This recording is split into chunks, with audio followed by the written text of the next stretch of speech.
So இன்னைக்கு date 11 August 2025. Just want to make sure that it's getting recorded. Yes, it is getting recorded, as well as my microphone is always on now. Okay, 11th August 2025. இன்னைக்கு பார்க்க போகிற class again direct tax. Direct tax.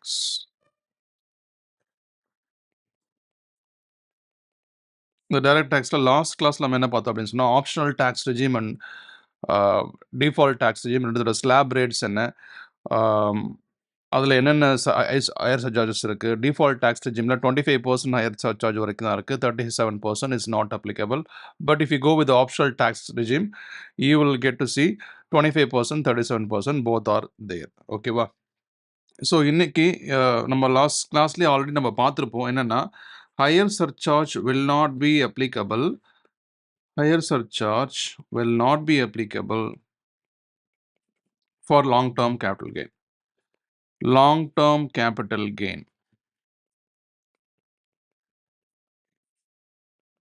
We can stress little bit more. Any long-term capital gain.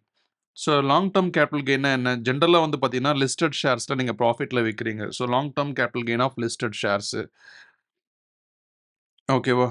And LTCG of listed shares. ஓகேவா? இல்லை long term capital gain of land and building, long term capital gain of gold. இந்த asset class 3 கிளாஸில் எதை நீங்கள் sale பண்ணி profit கிடைச்சாலும் you suppose to pay only 12.5% தான். ரைட்டா? ஹையர் சர்ச்சார்ஜ் வந்து இதுக்கு அப்ளை ஆகாது. ஒன்லி இந்த 12.5%. இதுலேயும் வந்து லிஸ்டட் ஷேர்ஸ் வந்தால் நான் ஆல்ரெடி சொன்ன மாதிரி உங்களுக்கு 1.25 lakhs 1,25,000 உங்களுக்கு பேசிக் எக்ஸம்ஷன் இருக்குது. ஓகே, பேசிக் எக்ஸம்ஷன் சம்திங் டிஃப்ரெண்ட். ஓகேவா? ஆப்ஷனல் டேக்ஸாக இருந்தால் சிட்டிசனா, நார்மல் சிட்டிசனா, சிட்டிசனா, சீனியர் சிட்டிசனா, சூப்பர் சீனியர் சிட்டிசனா அப்படின்ற ஏஜ் வைஸாக பேஸ் பண்ணி எக்ஸம்ஷன் இருக்கும். 2.5 lakhs 3 lakhs 5 lakhs.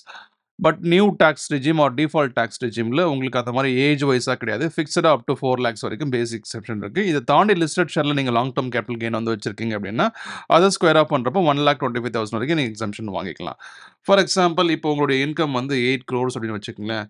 இந்த 8 crores நீங்கள் டிஃபால்ட் டேக்ஸ் ரெஜிம் நீங்கள் ஃபாலோ பண்ணுறீங்க அப்படின்னு சொன்னால் ஓகே, உங்களுக்கு இது அபவ் 1 crore கரெக்டா? இது அபவ் 1 crore. ஸோ உங்களுக்கு 15% தான் சர்ச்சார்ஜே வரும். ரைட்டா? சாரி 8 crore வந்து it's not your other income, it is ஒரு கேபிட்டல் கெயின் அப்படின்னு வச்சுக்கிட்டேன். ஏன்னா கேபிட்டல் கெயினுக்கு ஹையர் சர்ச்சார்ஜ் அப்ளிகபிள் ஆகாது. நீங்கள் ஸ்ட்ரெயிட்டாக இந்த 8 crore 12.5%. ஃபார் எக்ஸாம்பிள் நீங்கள் டி நகரில் இல்லை வெஸ்ட் மாம்பலத்தில் you bought a land some years back ஒரு 1 crore வாங்கியிருக்கீங்க வச்சுன்னா இப்போ 9 crores சேல் பண்ணுறீங்க. 8 crores profit multiply by 12.5%, which is very decent. என்ன வருது? 8 crores into 12.5%. 8 into 12.5%. 1 crore பரவாயில்ல, பே பண்ணிட்டு போகலாமே. 1 கோடி ரூபா கேபிட்டல் கெயின் நீங்கள் டேக்ஸ் பேண்ட் பண்ணலாம். ப்ளஸ் அதுக்கு 15% சர்ச்சார்ஜ். 15% எவ்வளோ வரும்? 15 lakhs. So 1 crore 15 lakhs you're supposed to pay long term capital gain. ஃபிக்ஸடாக உங்களுக்கு 15% சர்ச்சார்ஜ். இப்போ நம்ம மெயினாக ஃபோக்கஸ் பண்ணுறது நமக்கு லாங் டேர்ம் கேபிட்டல் கெயினுக்கு 12.5%, short term capital gain of listed shares நீங்கள் short term capital gain of listed ஷேர்ஸில் எனி நீங்கள் ஆப்ஷனல் ப்ராஃபிட் இன்ட்ராடே பண்ணால் கூட சரி, அதுக்கு உங்களுக்கு 20% தான். ரைட்டா? பட் ஹையர் சர்ச்சார்ஜ் வருமா வராதான்னு கேட்டால் வராது. Only 10% 15%. Above 50 lakhsனா 10%, above 1 crore 15%. Sorry, above 50 lakhsனா 10%, above 1 crore 15%. இதுதான் முக்கியமான விஷயம். ரைட்டா? இது இல்லாமல் நான் ஆல்ரெடி சொன்ன மாதிரி 1,25,000 நீங்கள் எக்ஸம்ஷன் வாங்கிக்கலாம். எப்போ? லாங் டேர்ம் கேபிட்டல் கெயினை வந்து நீங்கள் பே பண்ணுறதுக்கு முன்னாடி 1,25,000 எக்ஸாம்ஷன் வாங்கிட்டு நீங்கள் பண்ணலாம். ரைட்டா? ஆல்ரெடி சொன்ன மாதிரி இது மட்டும் இல்லை, இன்னொரு விஷயம் வந்து long term capital gain of listed shares, land and building, gold, அதே மாதிரி ஷார்ட் டேர்ம் கேபிட்டல் கெயின். அது மட்டும் இல்லாமல் மூணாவதாக என்னென்னா டிவிடெண்ட் இன்கம். இந்த டிவிடெண்ட் இன்கம்க்கும் உங்களுக்கு 10% and 15% தான். Based on the amount that you earned, you will get higher surcharge. Otherwise surcharge higher surcharge அப்படின்றது வராது. என்னங்க சார் ஹையர் சர்சார்ஜ்னா அந்த 25%, 30%, 37% இருக்கு இல்லையா? அது வந்து அப்ளிகபிள் ஆவாது. பேஸ்ட் ஆன் த அமௌண்ட் 10%ஆ இல்ல 15%ஆ அது மட்டும் தான் நம்ம டிசைட் பண்ணணும். ஓகேவா? இதெல்லாம் ஆல்ரெடி நம்ம பார்த்தது தான். இந்த ஸ்பெஷல் ரேட்ஸ் அப்படின்ற செக்ஷன்ல இப்போ மறுபடியும் கொஞ்சம் எலாபரேட்டா பார்க்குறோம். ஸோ ஸ்பெஷல் ரேட்ஸ்ல ஆல்ரெடி நம்ம பார்த்ததுல இன்னொரு முக்கியமான விஷயம் என்ன அப்படின்னா, suppose you are winning a lottery. Suppose you are winning a lottery. அந்த லாட்டரிக்கு சார் நான் 4 லேக்ஸ் தான் லாட்டரி வின் பண்ணியிருக்கேன். நான் டிஃபால்ட் டாக்ஸ் ரெஜிம் வந்து ஃபாலோ பண்றேன். So shall I get basic exemption of 4 lakhs அப்படின்னு கேட்டா கிடையாது. ஏன்னா லாட்டரி வின்னிங் அமௌண்ட் வந்து it is treated as special income. அந்த ஸ்பெஷலுக்கு வந்து உங்களுக்கு 30% நீங்க முழுசா எனக்கு குடுத்துருங்க அப்படின்னு யார் கேட்கறது? கவர்மெண்ட் கேட்கறான். ரைட்டா? உனக்கு சும்மா தானே வந்துச்சு. அப்ப எனக்கு 30% எனக்கு குடுத்துரு. சப்போஸ் நீங்க ஓடிஆர் ஃபாலோ பண்றீங்க அப்படின்னா 37% சர்சார்ஜும் நீங்க பே பண்ணணும். ஓடிஆர்னா என்ன? ஓடிடி இல்ல. இது OTR optional tax regime. Old tax regime. அதுவே நீங்க லாட்டரி அடிச்சிருக்கீங்க. உங்களுக்கு லாட்டரி அப்படியே தொக்கா விழுந்திருக்கு. 30% ஸ்லாப் ரேட் ஃபிக்ஸ்டு. ரைட்டா? எந்த ரேட்டா இருந்தாலும் என்ன? 30% நீங்க ஒரு ரூ. 1,00,000 சம்பாரிச்சா கூட சரி. இதுல இந்த பேசிக் எக்ஸம்ப்ஷனு, ரிபேட் அது மாரி எதுவுமே கிடையாது. 30% ஃபிளாட் பிளஸ் நீங்க 25% நீங்க டிடிஆர ஃபாலோ பண்ணீங்கன்னா, அப்ப லாட்டரி அடிச்சவன் எதுல எதுல அ ஃபைல் பண்ணணும்? டிடிஆர்ல தான் ஃபைல் பண்ணணும். ஏன்னா, இதுல தான் கொஞ்சம் கம்மி. இதுல போனா 37% நம்மகிட்ட இருந்து புடுங்கிடுவான். ரைட்டா? ஆனா, நீங்க அதர் இன்கம் உங்களுடைய அதர் இன்கம் அலோன் மோர் தேன் 2 crores இருக்கு அப்படின்னு சொன்னா, உங்களுடைய அதர் இன்கம் அலோன் மோர் தேன் 2 crores இருக்கு அப்படின்னு சொன்னா, 25% உங்களுக்கு ஹையர் சர்சார்ஜ் அப்ளை ஆகும். 5 crores வந்து 37% உங்களுக்கு அப்ளை ஆகும். அபோவ் 5 crore இருந்துச்சுன்னா. மோர் தேன் 2 crores, மோர் தேன் 5 crores. இத மட்டும் ஞாபகம் வச்சுக்கங்க. ஸோ, நம்ம டோட்டல பார்க்கணும். டோட்டல்ல பார்க்கணும். Other income first see the total to decide 10% apply ஆகுமா? இல்ல 15% அப்ளை ஆகுமா? அப்படின்னு பார்த்துட்டு, அதுக்கப்புறம் டோட்டல பார்த்துட்டு நம்ம டிசைட் பண்ணணும். இது ஒரு முக்கியமான விஷயம். ரைட்டா? இப்போ சம் போட ஆரம்பிக்கலாமா? ஸ்பெஷல் ரேட்ஸ்ல second sum. First sum already போட்டாச்சு. மிஸ்டர் ஷர்மா இந்த sum. Copy, paste, drag it. Mister Sharma நல்லா இருக்கு பேரு. 62 வயசு. Senior citizen, resident of India. Has a total income of 2 crore 30 lakhs. எவ்வளோ சம்பாதிச்சிருக்காரு டோட்டல் இன்கம்? டோட்டல் இன்கம் எவ்வளோ? 2 crore 30 lakhs. ரைட்டா? Comprising a long term capital gain of 12.5% under section 112. 112 அப்படின்னு வந்தாலே இட் இஸ் நாட் ஷேர். 112 ஏனா தான் share. ஞாபகம் வச்சுங்க. 112 ஏனா தான் ஷேர்ஸ், லிஸ்டட் ஷேர்ஸ். ரைட்டா? 52 lakhs கேபிட்டல் கெயின் வச்சிருக்கார். ஓகே. 52 lakhs capital gain. அப்போ இந்த இந்த டோட்டல் இது டோட்டல் இன்கம். மறுபடியும் எக்ஸ்ட்ராவெல்லாம் 52 லேக்ஸ் இல்லை. இந்த 2 லேக் 2 crore 30 lakhs எப்படி வந்துச்சுன்னு அவங்க சொல்றாங்க. They're just saying what form part of this 2 crore 30 lakhs. What form part of நல்லா இங்கிலீஷ் இது. What 52 lakhs. ஓகே. இதை வந்து ரெண்டா பிரிச்சுக்கலாம். ஆக்சுவலா 2 crore 30 lakhsல டோட்டல் இன்கம் நார்மல் ரேட் எதுக்கு அப்ளை ஆகும்? For what income normal rates apply and for what income special rates will apply. இதுதான் நம்மளுக்கு first we have to think. We have to think in this perspective. Whether this amount, this income will come under special rates, lottery na 30%. Long term capital gain, short term capital gain na 12.5, 20%. Surcharge, long term capital gain, short term capital gain and dividend income, it is not applicable. Higher surcharge. 10%, 15% only apply on the special rates. Norm other income la கண்டிப்பா உங்களுக்கு அந்த apply ஆகும். Above 2 crores 25%, above 5 crores 37%. ரைட்டா? இப்போ தலைவர் திமிங்கலம் என்ன பண்றாரு? Short term capital gain of 20% under section 111A. இது வந்து 64 lakhs. சரியா? அப்போ அதர் இன்கம் இது நார்மல் ரேட் வரும். 1 crore 14 lakhs. அப்போ எழுதிக்கலாமா? நார்மல் ரேட்ஸ்ல அதர் இன்கம் வருது. Other income 1 crore 14 lakhs. ஓகேவா? ஸ்பெஷல் ரேட்ஸ்ல என்னென்ன வச்சிருக்காரு? லாங் டெர்ம் கேபிட்டல் கெயின் இருக்கு. லாங் டெர்ம் கேபிட்டல் கெயின் எவ்வளோ இருக்கு அவர்கிட்ட? 52 லேக்ஸ் சொன்னாங்களா? ஷார்ட் டெர்ம் கேபிட்டல் கெயின் எவ்வளோ இருக்கு? 64 லேக்ஸ் இருக்கு. ஸ்டார்ட் பண்ணலாமா? ஃபார் எக்ஸாம்பிள் இந்த பெர்சன் வந்து நியூ டாக்ஸ் ரெஜிம்ல இருக்கான்னு வச்சுக்கோங்க. Default tax regime. Default tax ரெஜிம்ல நம்ம எப்படி கால்குலேஷன் பண்ணுவோம்? ஆன் 24 லேக்ஸ். ஆன் 24 லேக்ஸ் நமக்கு தெரியும் 3 லேக்ஸ் தான் வந்து. இதெல்லாம் என்னன்னு இப்ப கேட்காதீங்க. We have already discussed these things before. ஓகேவா? ஸோ 1 crore 14 lakhs 24 lakhs போச்சுன்னா ரிமைனிங் எவ்வளோ? 90 lakhs. The balance is 90 lakhs. For this 90 lakhs, how much is the tax? நிறைய போடுற மாதிரி செக் 90 lakhs மொத்தம் 5 0 தான்டா. 90 lakhs multiply by 30%. ஏன்? ஏன்னா above 24 lakhs slab rate வந்து 30%. 30% of 90 lakhs is 27 lakhs. So if we add together 30 lakhs. ரைட்டா? Surcharge இப்போ போட தேவையில்ல, வெயிட் பண்ணலாம். ஏன்னா எல்லாமே சேம் சர்சார்ஜ் ரேட்ல வந்துச்சு அப்படின்னு சொன்னா, மொத்தமா கூட்டி எல்லாத்துக்கும் ஆட் பண்ணிட்டு நீங்க ஒரேடியா சர்சார்ஜ் போடலாம். சப்போஸ் இது எல்லாமே டிஃபரெண்டா வருதுன்னா, தனித்தனியா வந்து you will do surcharge and add it finally. அது மாதிரி நம்ம பிரிச்சு போட்டுக்கலாம். ஸோ இப்போ 52 லேக்ஸ்க்கு it's a long term capital gain. So long term capital gain it's a special rate. So you're not going to 52 லேக்ஸா உடனே வந்து 30% போடாது. 12.5% தான் இதுக்கு. ஓகேவா? 52 லேக்ஸ் இன்ட்டு 12.5% எவ்வளோ வருது? கால்குலேட்டர் தட்டுமா? 52 lakhs into 12.5%. 6,50,000. எவ்வளோ வருது? 6,50,000. 12.5%.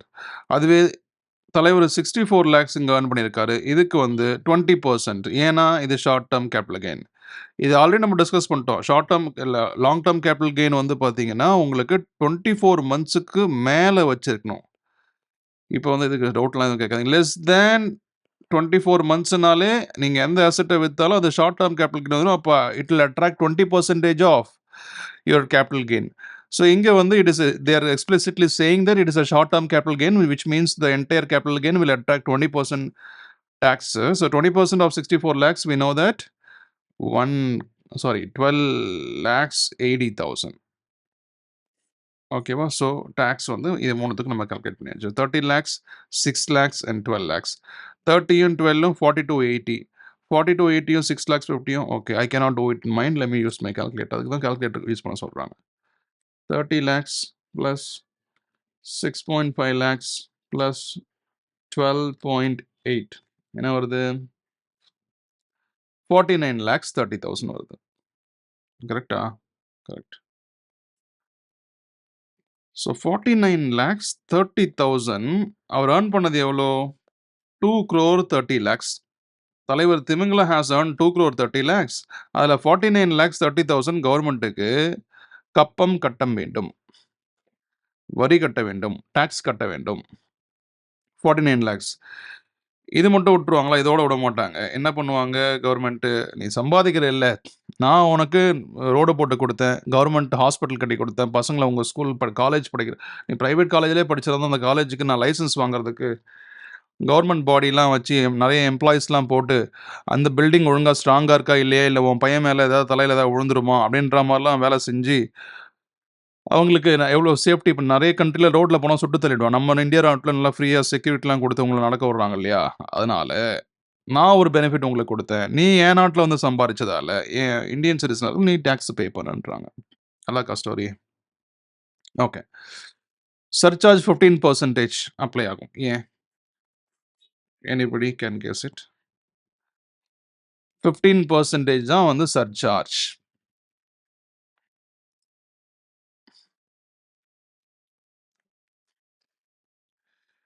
டாக்ஸ் லைபிலிட்டி பார்க்குறீங்க. 49 lakhs 30,000. ரைட்டா? இதில் 15% கால்குலேஷன் பண்ணணும். ஏன்னா டோட்டல் பாருங்க.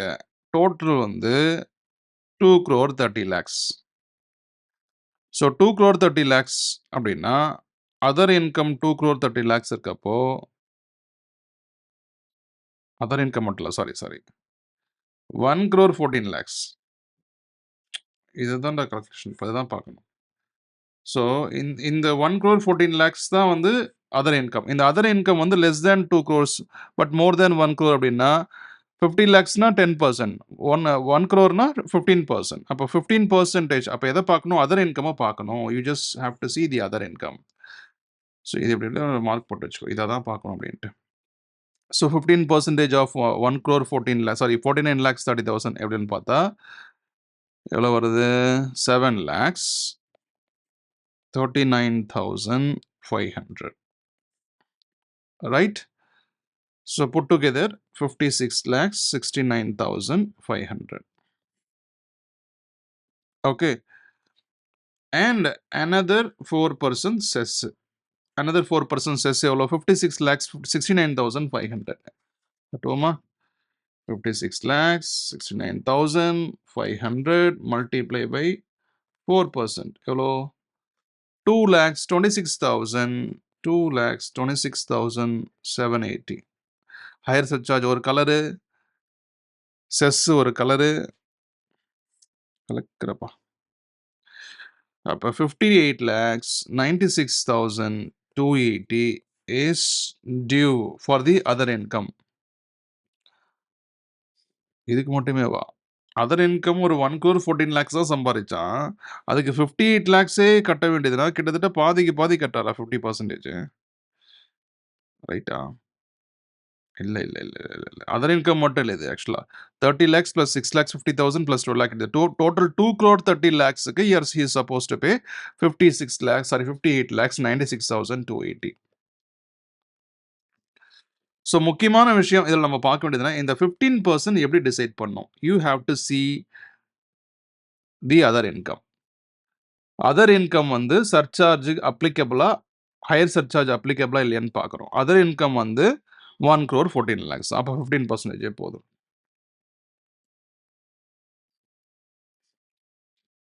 சரியா?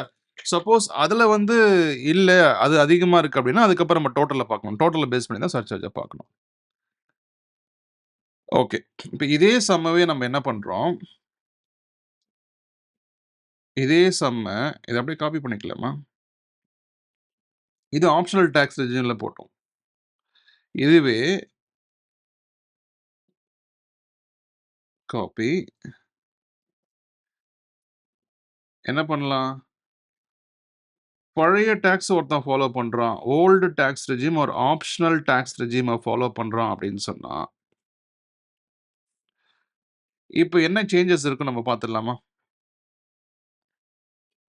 இதுவே ஒருத்தன்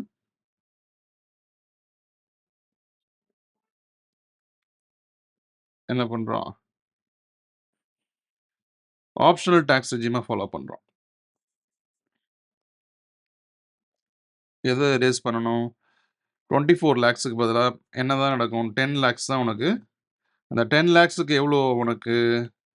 1,12,000. என்ன ஏஜ் ஒரு பாரு, ஏஜ் முக்கியம். இப்போ ஏஜ் வந்து 62 years. 62 years-னா இஸ் சீனியர் சிட்டிசன். சீனியர் சிட்டிசன்னா அவங்களுக்கு 1,10,000 தான் ஆன் 10 lakhs கிடைக்கும். ரைட்டா? ஸோ அது ஞாபகம் வச்சுக்கோ. இது எல்லாமே கம்ப்ளீட்டாக போயிடும். கரெக்டா? ஆன் 10 lakhs எவ்வளோ? ஓல்டு டேக்ஸ் ரெஜிம் ஃபாலோ பண்ணால் 1,10,000. 1,10,000 அண்ட் இப்போ 1,10,000 தான் இங்கே போகுது. சாரி 10 lakhs-க்கு தான் நம்ம 1,10,000. அப்போ ரிமைனிங் வந்து என்னவா இருக்கும்? 1 crore 4 lakhs. அதுக்கு 30% கால்குலேட் பண்ணோம். அதுக்கு 30% கால்குலேட் பண்ணால் 31,21,000. ரைட்டா? இதை புட் டுகெதர் உங்களுக்கு எவ்வளோ வரும்? இது ஒரு 31 lakhs, அங்கே ஒரு 1,10,000. அப்போ 42 lakhs 30,000. Sorry 32 lakhs 30,000. Simple mind கலெக்ஷனா? இங்கே 31, இங்கே ஒரு 1 32, 20 + 10 30,000 முடிஞ்சிருச்சு வேலை. அவ்வளோதான். Remaining 2 R same. அதில் எதுவும் சேஞ்சஸ் பண்ணாது. லாங் டேர்ம் கேபிட்டல் கெயின் 12.5% தான். இங்கே ஷார்ட் டேர்ம் 20% தான். அவன் எந்த இதை ஃபாலோ பண்ணாலும் சரி, ஓடிஆரும் டிடிஆரும் அதுக்கு ஒரு சேஞ்சஸ் இல்லை. இங்க என்னன்னா, அங்க நியூ டாக்ஸ் ரெஜிம்ல 24 லேக்ஸ் வரைக்கும் 3 லேக்ஸ். ஓல்டு டாக்ஸ் ரெஜிம்ல 10 லேக்ஸ் வரைக்கும் 1,10,000. ரிமைனிங்க்கு 30% அத போட்டு கால்குலேஷன் பண்ணியாச்சு. அப்ப இப்போ இதோடைய புட் டுகெதர் கால்குலேஷன் வந்து பார்த்தீங்க அப்படின்னா, சேஞ்சஸ் ஆகும். என்ன சேஞ்சஸ் ஆகும்? இத டெலீட் பண்ணிடுவோம். இதோட டோட்டல் என்ன இருக்கும்? 32 லேக்ஸ், 6,50,000, 12,80,000. இது 3த்தையும் ஆட் பண்ணா உங்களுக்கு 51 லேக்ஸ் 60,000 வருது. ரைட்டா? இப்போ அகைன் இது 15 சர்சார்ஜ் வந்து எவ்வளோ செட் பண்ணீங்கன்னா 1,14 lakhs other income. Other income 1,14 lakhsனா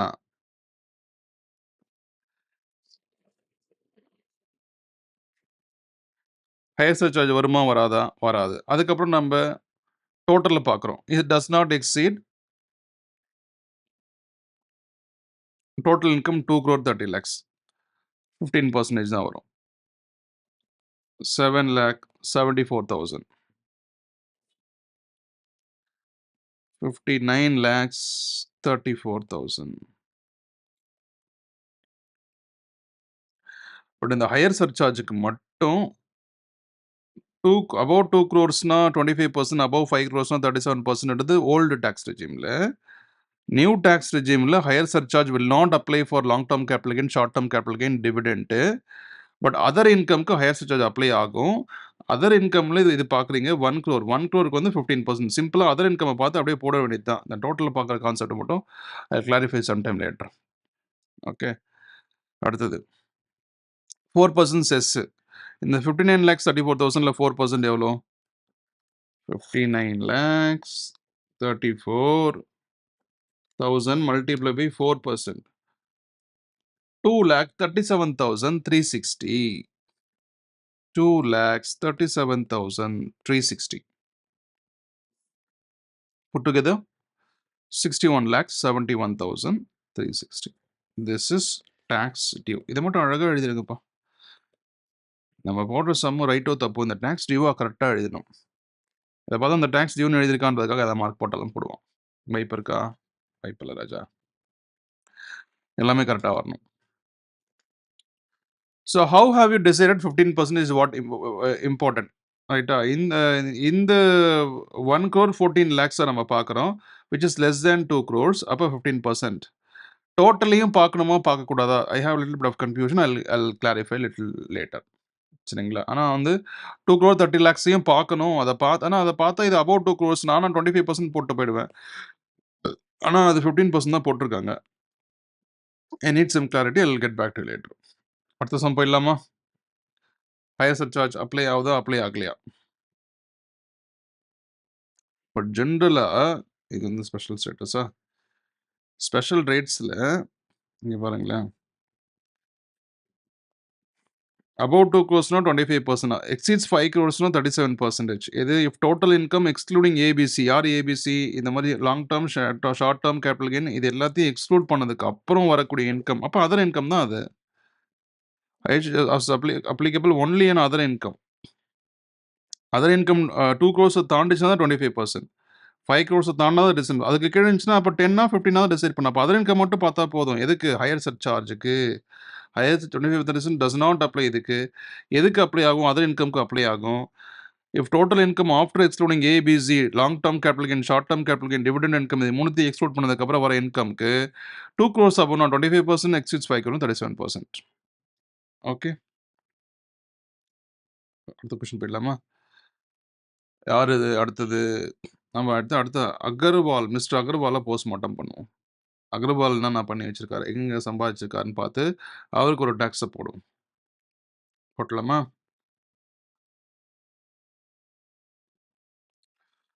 Agarwal, doctor Agarwal கண் மருத்துவமனை ஓனராக இருப்பார். 40 வயசு, ரொம்ப சின்ன பையனாக இருக்கான். 40 வயசு, resident, has a total income of 6,50,00,000. ரொம்ப கம்மியாக இருக்குது. 6,50,00,000 சம்பாதிச்சிருக்காரு. He has earned 6,50,00,000. So first we are going to say இவருடைய இன்கம் வந்து பார்த்தீங்க அப்படின்னு சொன்னால் 55 lakhs ஒன்று இருக்குது. இது லாங் டேர்ம் கேபிட்டல் கெயின் இருக்குது. ஷார்ட் டேர்ம் கேபிட்டல் கெயின் இருக்கு. அப்ப இதுக்கெல்லாம் ஸ்பெஷல் ரேட் அப்ளை ஆகும். அப்ப நார்மல் ரேட்ல ஏதாவது சம்பாரிச்சிருக்காரான்னு கேட்டா, எஸ். Other income சம்பாதிச்சிருக்காரு. அப்ப 5,30,00,000 வந்து உங்களுக்கு நார்மல் ரேட்ல வரும். மீதி 2 ஸ்பெஷல் ரேட்ல வரும். ஸோ அப்ப நார்மல் ரேட் எழுதிடலாமா ஃபர்ஸ்ட்டு?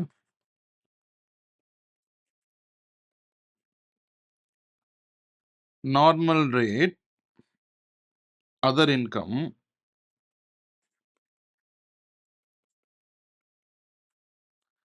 நார்மல் ரேட்ல அதர் இன்கம் எவ்வளவு சம்பாதிச்சிருக்காரு? 5,30,00,000 சம்பாதிச்சிருக்காரு. இந்த கமாவும் இந்த ஜீரோவும் நீ போடுற பாரு, என்னாலே சகிச்சுக்க முடியல. பார்க்குறவங்க எப்படி சகிச்சுவாங்க? 5,30,00,000 ரைட்டா? இது அதர் இன்கம். இது மட்டும் இல்லாம தலைவரு ஸ்பெஷல் ரேட்டு அப்ளை ஆகுற மாரி சிலதெல்லாம் சம்பாரிச்சிருக்காரு. ஸ்பெஷல் ரேட் அப்ளை ஆகுறதுல என்னது? லாங் டெர்ம் கேபிட்டல் கெயின் ஸ்ட்ரெயிட்டா 12.5%, ஷார்ட் டெர்ம் கேபிட்டல் கெயின் ஸ்ட்ரெயிட்டா 20% அப்ளை ஆகுற மாரி சம்பாரிச்சிருக்காரா? எவ்வளோ அமௌண்ட் அது? கையும் களவுமா அவர் மாட்டிக்கிட்டாரா? அவரே சொல்றாரா? Long term capital gain under section 112 போட்டிருக்காரு. 55 lakhs. 55 lakhs. இந்த 55 lakhs long term capital gain மொட்டையா போட்டு 112 அண்டர் செக்ஷன் 112னா என்னது? 112னா ஹவுஸோ லேண்டோ வித்து வந்த காசு. இல்ல கோல்டு வித்து வந்த காசு. 112 ஏனா தான் ஷேர்ஸ வித்து வந்த காசு. மொத்தம் any capital gain will attract 12.5% உங்களுக்கு டாக்ஸ் வரும். Or any short term capital gain will attract 20%. But to be very precise 112 மட்டும் தே ஆர் சிம்பிளி கிவன்னா அது வந்து என்னன்னு சொல்லிடணும்? ஹவுஸ் அண்ட் பில்டிங் இல்லை சாரி லேண்ட் அண்ட் பில்டிங் அப்படின்னா கோல்டு. ஹவுஸ் அண்ட் பில்டிங் என்னடா இங்கிலீஷ்? ஹவுஸ்னாலும் பில்டிங்னாலும் ஒன்று தான்டா. 55 lakhs. இதுக்கு எவ்வளோ? 12.5%. அடுத்தது வேற என்ன இன்கம் வச்சிருக்காரு? 65 lakhsல ஏதாவது வச்சிருக்காரு பாரு. 65 lakhs. இந்த 65 lakhs வந்து ஒரு short term capital gain. Short term capital gain. நல்லா சமாளிச்சிட்டேன். Long term capital gain. Okay, 65 lakhs. 65 lakhsக்கு உங்களுக்கு 20% அப்ளை ஆகும். ஆட் பண்ணலாமா? ஃபர்ஸ்ட் இது அதர் இன்கம் வந்து ஸ்லாப் ரேட்ல போடணும். ப்ரொவைடட் தட் இது வந்து அவர் டிடிஆரை ஃபாலோ பண்ணுறான்னு வச்சுக்கோங்க. டிடிஆர் ட்ரெயினில் இருக்க டிடிஆர் மாதிரி ஒரு டிடிஆரை ஃபாலோ பண்ணுறாரு. On 24 lakhs. 0 எழுதி கை உடஞ்சிடும் போல. எவ்வளோ வரும்? 3 lakhs. 5,30,00,000 24 lakhs போச்சுன்னா 30-24 போச்சுன்னா 6 லட்சம். 6 lakhs பேலன்ஸ். ஏதோ 6 லட்சம் போட்டால் போதும். 5 crore 6 lakhs. இந்த 5 யார் போடுவாங்க? பேலன்ஸ் அமௌண்ட்டுக்கு 30% டேக்ஸ். 30% ஆஃப் என்னடா கொடுமையா இருக்கு? என்ன நடந்துச்சு ஆக்சுவலா? ஏன் இப்படி ஆகுது? அந்த 30% மட்டும் அப்படிதான் ஆகுது. அந்த இடத்துல எழுதுனாவா? சோனி வச்சுட்டாங்களா? இன்ட்டு என்னது? ஓ, கலர் தான் மாற்றி பார்ப்போமா? இன்ட்டு 30%. ஆஹா, என்ன நடக்குது இங்கே? சரி, அது அப்படியே இருக்கட்டும். அப்படி பார்த்துக்கலாம். ஸ்டூடெண்ட்ஸ் காண்டாயிடுவாங்க. ஸோ 5 crore 6 lakhsல இன்ட்டு 30% எவ்வளோ? அங்கே போட்டு எழுதல. இங்கே மட்டும் தான் அப்படி ஆகுது. 1 crore 51,80,000. 5 crore 6 lakhs into 30%. 1 crore 51 lakhs 80,000. அதாச்சா? இப்போ இது ரெண்டுத்தையும் ஆட் பண்ணணும். இந்த லைன் ஃபுல்லாகவே அப்படி தான் இருக்கு.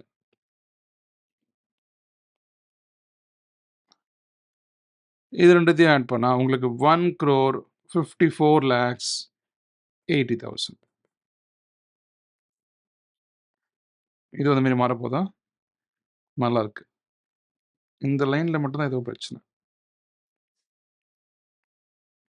ஓகே, இப்போ அடுத்தது சர்சார்ஜுக்கு வரும். சர்சார்ஜ் எப்படி எஸ்ஆர்னு எழுதலாம்? நீ சர்சார்ஜை வந்து எஸ்ஆர்னு எழுதக்கூடாது. சர்சார்ஜ்னு முழுசாக எழுதணும். கம்மியாக எழுதுனா அதுக்கு அந்த மாதிரி கம்மியாக மார்க் போட்டுருவாங்க. சரி, இப்போ அதர் இன்கம் எவ்வளோ இருக்கு? 5 crore 30 lakhs இருக்கு. இது டிஃபால்ட் டேக்ஸ் ரெஜிம்ன்றதால ஹையர் சர்சார்ஜ் ஆஃப் 37% வராது. எதனால டிடிஆரை ஃபாலோ பண்ணா 25% தான். அப்ப இந்த ஸ்பெஷல் ரேட்ல சார் இங்க ஏதோ நீங்க காமிச்சப்போ இங்க ஏதோ 37% காமிச்சீங்களே சார். இது மேபி ஓல்டுக்கா இருக்கும்னு நெனைக்கிறேன். ஓல்டுக்கு தான் இருக்கும்னு நெனைக்கிறேன் ஓடிஆர். டிடிஆருக்கு 37% ஹையர் சர்சார்ஜே கிடையாது. ஹையர் சர்சார்ஜே கிடையாது. ஏன்னா ஃபாரின் இன்ஸ்டிடியூஷனல் இன்வெஸ்டர்லாம் வந்து பணத்த இன்வெஸ்ட் பண்ணி, பணம் சம்பாதிக்கிறப்ப அவனுக்கு கொஞ்சம் காப்பாத்தி விடணுன்றதுக்காக ஹையர் சர்சார்ஜ டிடிஆர தூக்கி விட்டாங்க. ரைட்டா? ஸோ ஹையர் சர்சார்ஜ் அது 5 crores இங்க 25% வரும். ஏன்னா டிடிஆர ஃபாலோ பண்றாங்க. 25%. ஸோ 1,54,000 சாரி என்னது 1,54,80,000க்கு 25% சர்சார்ஜ் எவ்வளோன்னா 38,70,000. அப்போ 1,93,50,000 டாக்ஸ் பே பண்ணணும். இதுக்கு அதர் இன்கம் மட்டும் இன்னும் பல வேலை பாக்கி இருக்கு. ஓகே 55 lakhs into 12.5% எவ்வளோ 6,87,500. இந்த 55 lakhsக்கு ஷார்ட் டேர்ம் கேபிட்டல் கெயினாக இருந்தாலும் சரி, long term capital gain, dividend income இது எதுக்குமே ஹையர் சர்சார்ஜ் வந்து அப்ளிகபிள் ஆகாது. இது 15% தான் வைக்கணும். ஏன்னா இது 55 lakhsன்றதால 15 அப்படியா 50 lakhs நான் 10% 1 crore-னா 15% பார்த்தோம். ஆனா இப்போ நம்ம எதை பார்க்கணும்? டோட்டலை பார்க்கணுன்றோம். இப்போ தான் டோட்டலை பார்க்கணுன்றோம். இது 55 lakhs பார்த்துட்டு நம்ம 10% போட்டுறக்கூடாது. அடுத்தது எதை பார்க்கணுன்றான்? டோட்டலில் பார்க்கணுன்றான். டோட்டல் வந்து அபவ் 1 crore இருக்கா? எஸ். அபவ் 2 crores இருக்கா? அபவ் 50 lakhs வந்தால் 10%. அபவ் 1 crore வந்தால் 15%. அபவ் 1 crore இருந்தால் எதுவாக இருந்தாலும் 15% அவ்வளோதான். இது அபவ் 1 crore. அப்போ 15%. கரெக்டா? அபவ் 50 lakhsக்கு 50%. அபவ் 15%க்கு சாரி அபவ் 1 crore-க்கு இது பர்சன்டேஜ் இல்லை லேக்ஸ். அபவ் 1 crore-க்கு 15%. இது ரெண்டு மட்டும் ஞாபகம் வச்சுக்கோ. வேறு எதுவும் தேவையில்லை. ஸோ 6,87,500. 15% எவ்வளோ?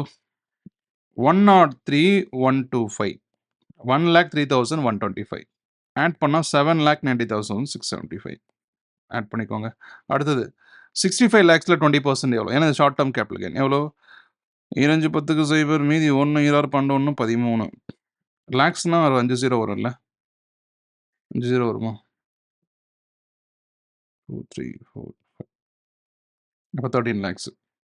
இப்போ சர்சார்ஜ் மறுபடியும் எங்கே பார்க்குறோம்? டோட்டலில் பார்க்குறோம். அதே டோட்டல் தான். தனியாக ஒரு டோட்டல் வரப்போகுது. 6,50 lakhs. ஹையர் சர்சார்ஜ் இதுக்கு அப்ளை ஆகாது. அப்போ மேக்ஸிமம் என்ன பண்ண முடியும்? 15% தான் போட முடியும். 15% ஆஃப் 13 lakhs எவ்வளோ? 1,95,000. அப்போ ஆட் பண்ணால் 14,95,000. மூணுத்தையும் ஆட் பண்ணிக்கிறீங்களா? அதர் இன்கம்க்கு tax 1,93,50,000. Long term capital gain tax 7,90,625. Short term capital கெயினுக்கு 14,95,000. புட் டுகெதர் நீங்கள் ஆட் பண்ணீங்க அப்படின்னு சொன்னால் எல்லாத்தையும் ஆட் பண்ணால் உங்களுடைய டேக்ஸ் என்னவா வருதுன்னா இது வரைக்கும் இதை டேக்ஸ்னு சொல்ல முடியாது. இன்னும் வந்து செஸ் போடலை.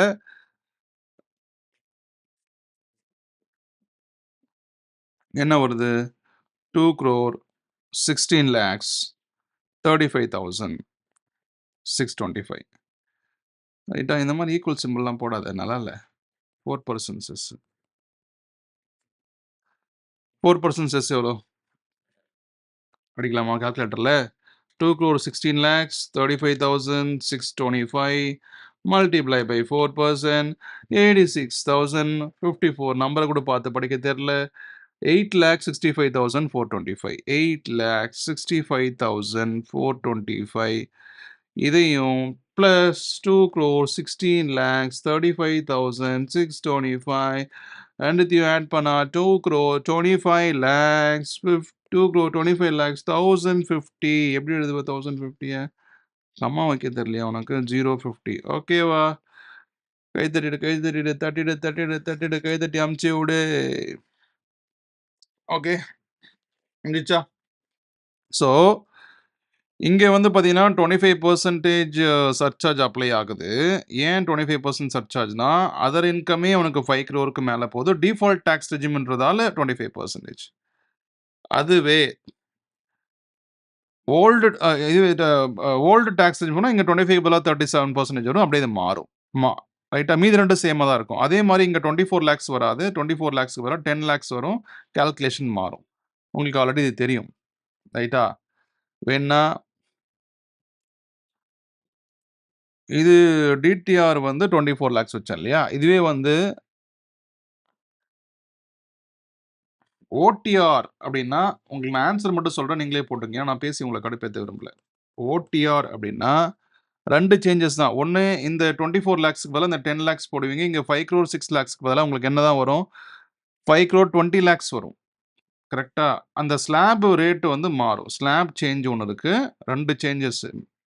அத மட்டும் சொல்றேன். நீங்க போட்டு பாருங்க.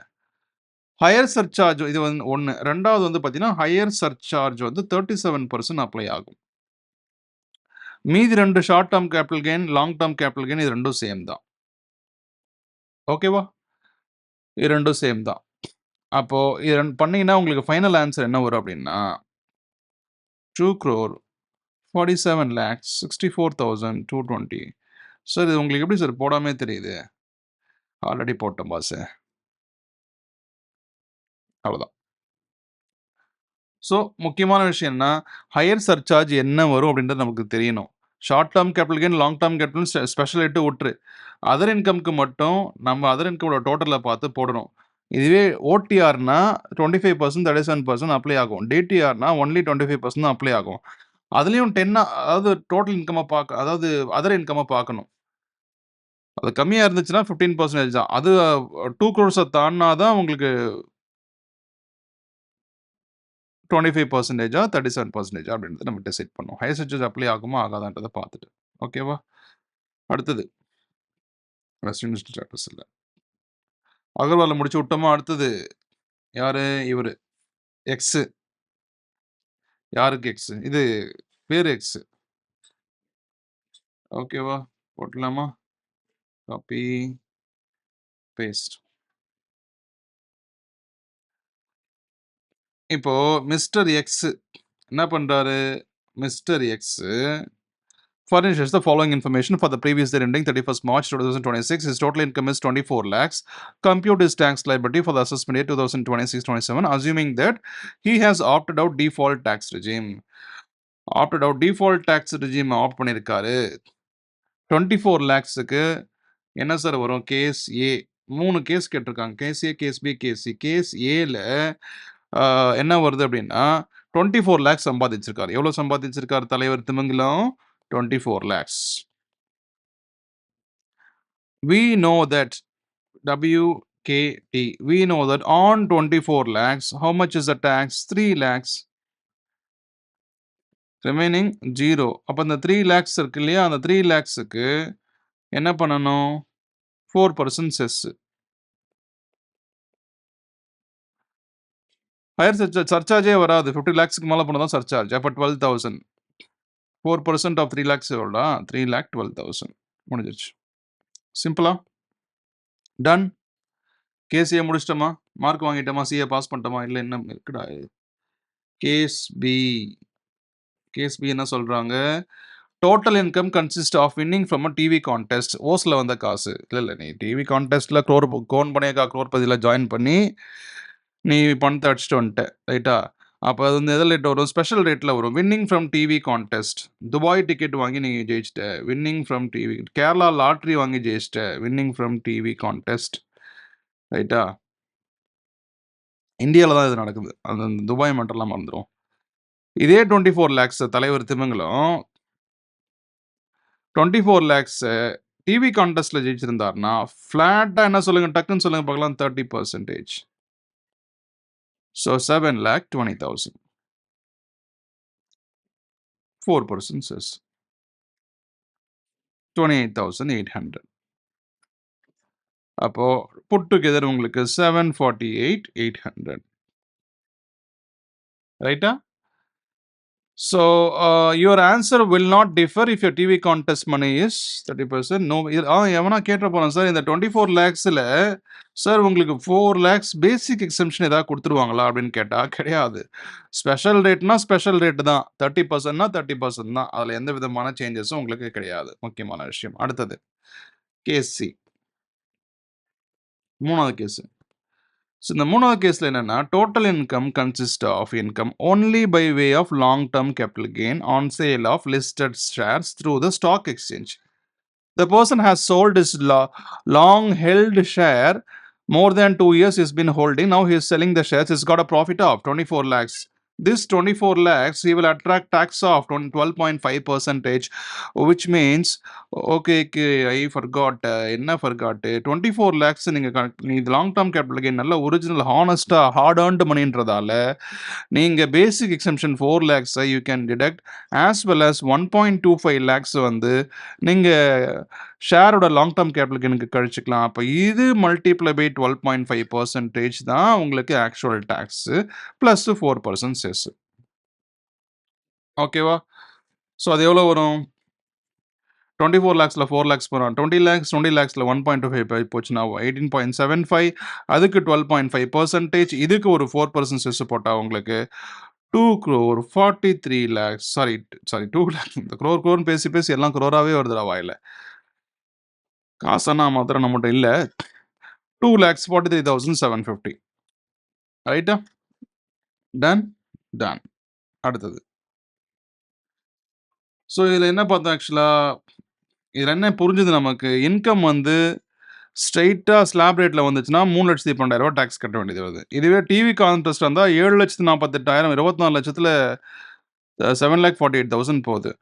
இதுவே லாங் டேர்ம் கேபிட்டல் இருந்தால் வெறும் 2 lakhs தான். இப்போ இதில் ரொம்ப கம்மியாக இருக்க பாரேன். லாங் டேர்ம் கேபிட்டல் கெயினாக இருந்துச்சுன்னா மட்டும்தான், அதாவது நீ சொந்தமாக சம்பாரிச்சுனா அதிகமாக கட்டணும். சொத்து வாங்கி வச்சிருந்து வித்து கட்டினா 2 வருஷம் அது ரொம்ப கம்மியாக இருக்குது. எனவா வந்துச்சுன்னா ரொம்ப அதிகமாக கட்டு. அப்போ உன்னுடைய எஃபர்ட்டுக்கு தகுந்த மாதிரி தான் வந்து கவர்மெண்ட் டேக்ஸ் போடுறான். நல்ல விஷயம் தான். ஓகே, அடுத்த சம் போயிடலாமா? என்ன சம் அப்படின்னா,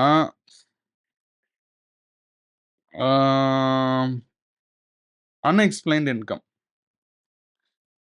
அன்எக்ஸ்பிளைன் இன்கம் கணக்கு சொல்ல முடியல. நீ கணக்கே சொன்னாலும் கவர்மெண்ட்டு ஒத்துக்க மாட்டான். ஏன் ஒத்துக்க மாட்டான்? நீ கன்வின்சிங்காக சொல்லலை, நீ வளர்ற.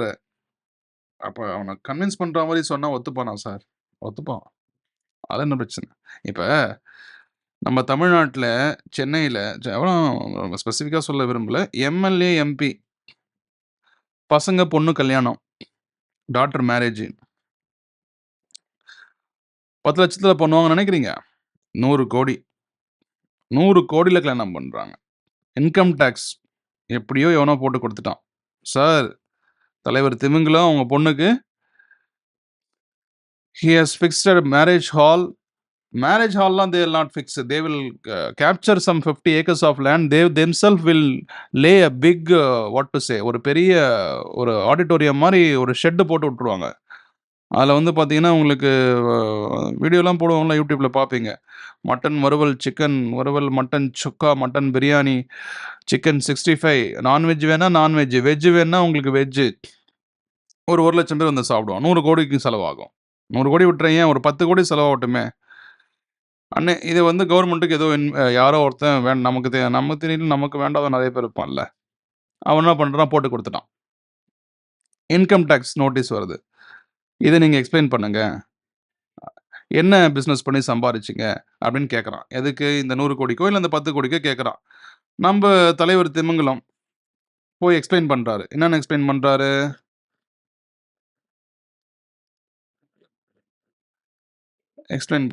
என்னென்னு எக்ஸ்பிளைன் பண்ணுறாரு? சார், நான் வந்து அக்ரிகல்ச்சர் லேண்டில் ஏதோ சம்பாரித்தேன், போனேன் வந்து ஏதோ சொல்கிறாரு. நான் கன்வின்சிங்காக இல்லை.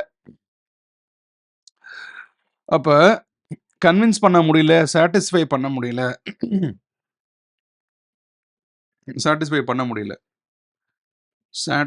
It is not satisfactory. அந்த ஃபேக்ட்ரியில் இது வேறு ஃபேக்ட்ரி. அவனுக்கு சாட்டிஸ்ஃபேக்ஷனாக என்ன? திருப்திகரமா இல்ல. நீ சொல்ற பதில் திருப்திகரமா இல்ல. நீ ஃப்ராடுன்னு நீ சொல்றப்பயே தெரியுது. அதான் அர்த்தம். ஓகேவா? இல்ல it is not convincing. It is not convincing. It is not convincing அப்படின்னா, நீ அத எக்ஸ்பென்ஸ் பண்ணியிருந்தாலும் சரி, செலவழிச்சிருந்தாலும் சரி, இல்ல உனக்கு அது உனக்கு இருக்க இன்கம்ம வந்து எக்ஸ்ப்ளைன் பண்ண முடியலாலும் சரி, இல்ல நீ இன்வெஸ்ட் பண்ணியிருக்க, சொத்து வாங்கியிருக்க, லேண்ட் வாங்கியிருக்க, பில்டிங் வாங்கியிருக்க, ஷேர் வாங்கியிருக்க. இது எல்லாமே உன்னுடைய கணக்குல வராத பணம். அன்எக்ஸ்பிளைன்டு மணி வச்சு வாங்கியிருக்க அப்படின்னு சொன்னா, அதுக்கு ஸ்பெஷல் டாக்ஸ் ரேட்டு. எவ்வளோ ரேட்டு? ரொம்ப அதிகம்லாம் இல்ல. ரொம்ப அதிகம்லாம் இல்ல. இருக்கிறதுலயே இதுக்கு தான் வந்து கம்மி. 60%. இந்த 60%க்கு உங்களுக்கு ஹையர் சர்சார்ஜ் 25% அப்ளை ஆகும். சர்சார்ஜ் மட்டும் எவ்வளோ வரும் அப்ப? 15%. டோட்டலா அப்ப 75% கட்டுற மாரி இருக்கும். ரூ. 100 நீங்க ஏமாத்தி வச்சிருக்கீங்க அப்படின்னா, கவர்மெண்ட் கணக்குல ரூ. 75 இதோட விட்டுற மாட்டாங்க. ஒரு 4% செஸ்ஸு. 75%ல ஒரு 4%, ஒரு 3%. 78% நீங்க எவென்ச்சுவலா பே பண்ண வேண்டியது வரும். எதுக்காக சொன்னா, நம்ம அசஸி இருக்கார்ல, அவருக்கு தான் பேர் குடுக்கல பாரு. எம்எல்ஏ, எம்பின்னு குடுத்துருக்கலாம். இருந்தாலும், எல்லா எம்எல்ஏ, எம்பியும் வந்து அயோக்கியன்னு சொல்ல முடியாது. அதுலயும் நல்லவன்லாம் இருக்கான். ரைட்டா?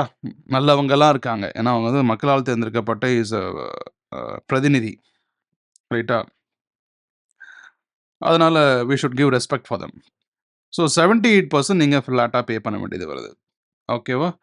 ஸோ, அப்ப நம்ம எக்ஸாம்பிள்ல நீங்க பாருங்க, அவர் வந்து வச்சிருக்கிறது ரூ. 50,00,000 மார்க்கெட் வேல்யூ இருக்கக்கூடிய கோல்டு. எப்ப வாங்குனாரு? During the year financial year ending 31 March 2026, the assessee is found to be the owner of gold. Income tax வந்து கண்டுபிடிச்சிட்டாங்க. பட் அவர் ரெக்கார்ட் பண்ணது நான் ரூ. 10,00,000 குடுத்து தான் வந்து இத அக்வயர் பண்ணியிருக்கேன் அப்படின்னு explain have the assessing officer will deal with the issue. இப்ப நம்மகிட்ட வராருன்னா, சார் 75 இப்ப ரூ. 50,00,000 நீங்க கோல்டு வச்சிருக்கீங்க. ரூ. 10,00,000 நீங்க கணக்கு காமிச்சிருக்கீங்க. மீதி 40 லேக்ஸ் இருக்கு. இந்த 40 லேக்ஸ்க்கு இன்டு 78% நீங்க பே பண்ணிடுங்கன்னு சொல்லிட வேண்டியது தான். சார் இந்த ஏதாவது எனக்கு இந்த ஏதோ சம்பாரிச்சேன், ஏதோ கொஞ்சம் லாஸ்லாம் எனக்கு ஆச்சு. அந்த லாஸ வந்து கேன் பி ஆஃப்செட்டா அப்படின்னு நம்ம கேட்கணும். Can the loss be offset with this? No. Can I get a basic exemption? No. So there is no basic exemption available for this unexplained money. There is no loss can be offset. Sir நான் ரூ. 1,00,00,000 அதில இழந்துட்டேன். ரூ. 50,00,000 அதில நான் தோத்துட்டேன். இல்ல ஏதோ option trading பண்ணி நான் லாஸ் பண்ணிட்டேன். அந்த மாரிலாம் சொல்லி அந்த லாஸ வந்து இந்த அன்எக்ஸ்பிளைன்ட் மணி கூட ஆஃப்செட் பண்ணி அதில ஏதாவது எக்ஸம்ஷன் கிளைம் பண்ணிக்க முடியுமான்னு கேட்டா, நோ. ஃப்ளாட் 78%னா 78% தான். அதில மாற்றமே இல்ல. ரைட்டா? ஸோ இது முக்கியமான விஷயம். அடுத்தது. இதில புரிஞ்சுச்சாப்பா? ரூ. 50,00,000 கோல்டு வச்சிருக்கான்டா. ரூ. 10,00,000 தான் கணக்கு காமிச்சிருக்கான். ரூ. 40,00,000 கணக்கே காமிக்கல. 78% நீங்க பே பண்ணுங்கன்னு சொல்றான். அவ்வளோதான். 78% நீங்க பே பண்ணிட்டு போயின்னே இருக்க வேண்டியது தான். 40 லேக்ஸ்ல 78% எவ்வளோ? 40 லேக்ஸ் 60 மல்டிப்ளை பை 78%. 31 லேக்ஸ் 21,000 31 லேக்ஸ் 20,000 மட்டும் ரொம்ப கம்மி தான். மீதிலாம் நீ வச்சுக்கோன்றான். 78% குடுத்துட்டு 22% நீ வச்சுக்கோ. வெறும் 78% மட்டும் எனக்கு குடுத்துரு அப்படின்றான். கம்மியா தானே இருக்கு. இருக்கு. அடுத்தது. 6th question. இப்ப நம்ம பார்த்துட்டு இருக்கிறதெல்லாம் ஸ்பெஷல் ரேட் ஞாபகம் வச்சுக்கங்க. ரைட்டா? இப்ப ஃபார் எக்ஸாம்பிள் மிஸ்டர் எக்ஸ். நமக்கு ஏதாவது பேர் வேணும்னா எக்ஸ் யூஸ் பண்ணிக்க வேண்டியது தான். அவருடைய டோட்டல் இன்கம் என்ன அப்படின்னா, டோட்டல் இன்கம் கலர மாத்து. என்ன கலரு? டோட்டல் இன்கம் வந்து 11,25,000 வச்சுப்போம். ஓகேவா? இந்த 11,25,000ல தலைவர் திமிங்கலம் என்ன பண்றாரு? அதர் இன்கம் 8 லேக்ஸ் சம்பாதிக்கிறாரு. ஓகேவா? 8 lakhs other income is form part of 11,25,000. 3.25 lakhs வந்து from long term capital gain. This is how this 11,25,000 was earned. Suppose assume that let's just say he is following DTR, that is default tax regime, new tax regime. NTR கூட சொல்லிக்கலாம். NTRனா நம்ம Andhra NTR கிடையாது. இது new tax regime. ஓகேவா? we know that for other income 8 lakhsக்கு வந்து நமக்கு on 4 lakhs என்ன ஆன் 4 lakhsக்கு நில்லுப்பா. Pending 4 lakhs which attracts 5%, which is 20,000. ஸ்ட்ரெயிட்டா 8 lakhsக்கு 20,000 போட்டுடலாம். சும்மா டைம் வளர்க்கணுன்றதுக்காக. ஆச்சா? இதுவே 3.25 lakhs இருக்கு இல்லையா? இந்த 3.25 lakhs லாங் டர்ம் கேபிட்டல் கெயின்னா 12.5% is the tax rate. அப்ப 3.25 lakhs into 12.5%. 3,25,000. 3,25,000 multiply by 12.5%. 40,000. டே தப்பு பண்ணிட்டேன். லாங் டர்ம் கேபிட்டல் கெயின்னா 1,25,000 எக்ஸம்ஷன் இருக்கு. ஞாபகம் இருக்கா? மறந்துட்டேன். நல்ல லட்சணம். மறக்கக்கூடாது. 1,25,000 1.25 lakhs அழகா ஷார்ட் ஆயிடுது. இப்போ ரிமைனிங் வந்து 2 lakhs தான் இருக்கு. இந்த 2 lakhsக்கு தான் 12.5%. 2 into 12.5 is 25,000. இது எப்படிலாம் கேட்காது. 2 12 2 12 25 அப்படிதான் ஈஸியாக போட்டோம் நாம். சரியா? அப்போ சார் இப்போ 20,000 25,000 நம்ம ஆக்சுவலாக நியூ டேக்ஸ் ரெஜிமில் நமக்கு எவ்வளோ தெரியல 60,000 வரைக்கும் ரிபேட் இருக்குது. அப்போ 20,000 + 25,000 டோட்டலாக 45,000 டேக்ஸு, ரிபேட் 60,000. அப்போ 45,000 ரிபேட்டே நம்ம போயிடும். அப்போ 0 தான் டேக்ஸான்னு கேட்டால் கிடையாது. இந்த 45,000ல 45,000 ரிபேட் கொடுக்க மாட்டாங்க. ஏன்னா முக்கியமான விஷயம், இப்போதான் வந்து ஏன் சோக கதையை கேளு தாய் குலமே அப்படின்ற மாதிரி லிஸ்டட் ஷேருக்கு லிஸ்டட் ஷேர்னா என்னடா? ஸ்டாக் எக்ஸ்சேஞ்சில் ட்ரேட் ஆகக்கூடிய share. What ever shares that is getting traded in the stock market is called listed shares. அப்போ அதர் ஷேர்ஸ் இருக்கா? ஏன் preferential shares, equity share capital இதெல்லாம் நம்ம அக்கௌண்ட்ஸில் படிச்சிருப்போம் இல்லையா? For the private company which is not publicly traded in the stock market can also have shares. நிறைய partners இருப்பாங்க, எல்லாருக்கும் ஈக்குவல் ஷேர்ஸ் இருக்கும். They will share the profit loss ratio in some டேர்ம்ஸ்லாம் 3/4 ratio அது மாதிரிலாம் நம்ம படிச்சிருக்கோம் இல்லையா? This rule is not applicable for the private company. The rule is applicable for the listed company in the stock exchange. இதுக்கு no ரிபேட்ன்ற ஒரு விஷயமே இல்லை. But before Modi government first நீங்கள் லாங் டேர்ம் கேபிட்டல் கெயின் எவ்வளோ சம்பாதிச்சாலும் சரி 0% டேக்ஸ்னு இருந்துச்சு ஒரு காலத்தில்.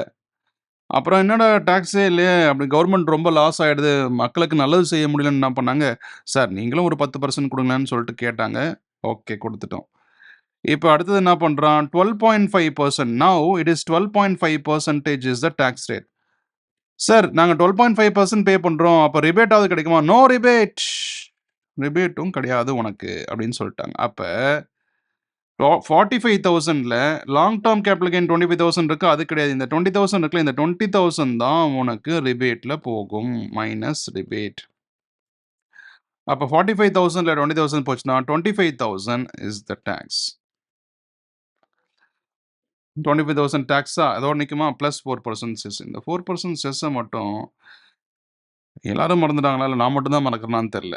சின்ன புள்ள 4% நம்ம மறந்துட்டோம். இதை பார்க்காம ஏதாவது எம்சிக்யூ மாதிரி டக்குன்னு கொடுத்தோன்னா நான் 25,000 சூஸ் பண்ணிட்டு போயினே இருப்பேன். 26,000 இஸ் த ஆன்சர். ரைட்டா? So up to 60,000 rebate is there in the DTR but not applicable or allowed for the long-term capital gain of listed shares. சிம்பிளா சொல்லலாம், rebate not allowed against listed shares. listed shareோட capital கெயினுக்கு கிடையாது. ரைட்டா? So இது வரைக்கும் நம்ம optional ஸ்கீமில் என்னென்ன ஸ்லாப் ரேட் இருக்குது, டிடிஆரில் என்னென்ன ஸ்லாப் ரேட் இருக்குது, ஸ்பெஷல் ரேட்ஸ் எல்லாம் வந்து தெளிவாக நம்ம பார்த்துட்டோம். இன்னும் நம்ம ஒரே விஷயம் மட்டும் பெண்டிங் வச்சுருக்கோம். அது என்னென்னா மார்ஜினல் ரிலீஃப். எம்ஆர் மிஸ்டர் கிடையாது, மார்ஜினல் ரிலீஃப். மார்ஜினல் ரிலீஃப் என்னன்னா, ஒருத்தன் நம்ம இது பெண்டிங் தான், நம்ம we are going to discuss sometime later. But இருந்தாலும் ஒருத்தர் வந்து ஒரு ஓடிஆரை ஃபாலோ பண்ண வச்சுப்பேன். ஓடிஆர் ஃபாலோ பண்ணுறோம். 50 lakhs 200 சம்பாதிச்சிருக்கான் பாருங்க. அவன் கேட்ட நேரம் 50 லட்சம் சம்பாதிச்சான், 50,200,000 சம்பாதிச்சிருக்கான். ஓடிஆரை ஃபாலோ பண்ணால் ஆன் 10 lakhs எவ்வளோ? 1,12,500. கரெக்டா? ரிமைனிங் எவ்வளோ? 40 lakhs 200. இதுக்கு 30%. 30% of 40 lakhs 200. 40 lakhs 200. 4,000, 200. 40 lakhs 200 into 30%. எவ்வளோ வருது? 12,060. சரி, 12 lakhs 60. ரைட்டா? ஆட் பண்ணு. இது ஒரு 13 lakhs. இந்த எப்படி ஆட் பண்ணுவேன்? 0, 6, 5, 2, 1, 13. கரெக்டா? 13 lakhs 12,560. ஓகே. இதோட விட்ருவோமா? above 50 lakhs below 1 crore இருக்கு. அப்போ 10% surcharge.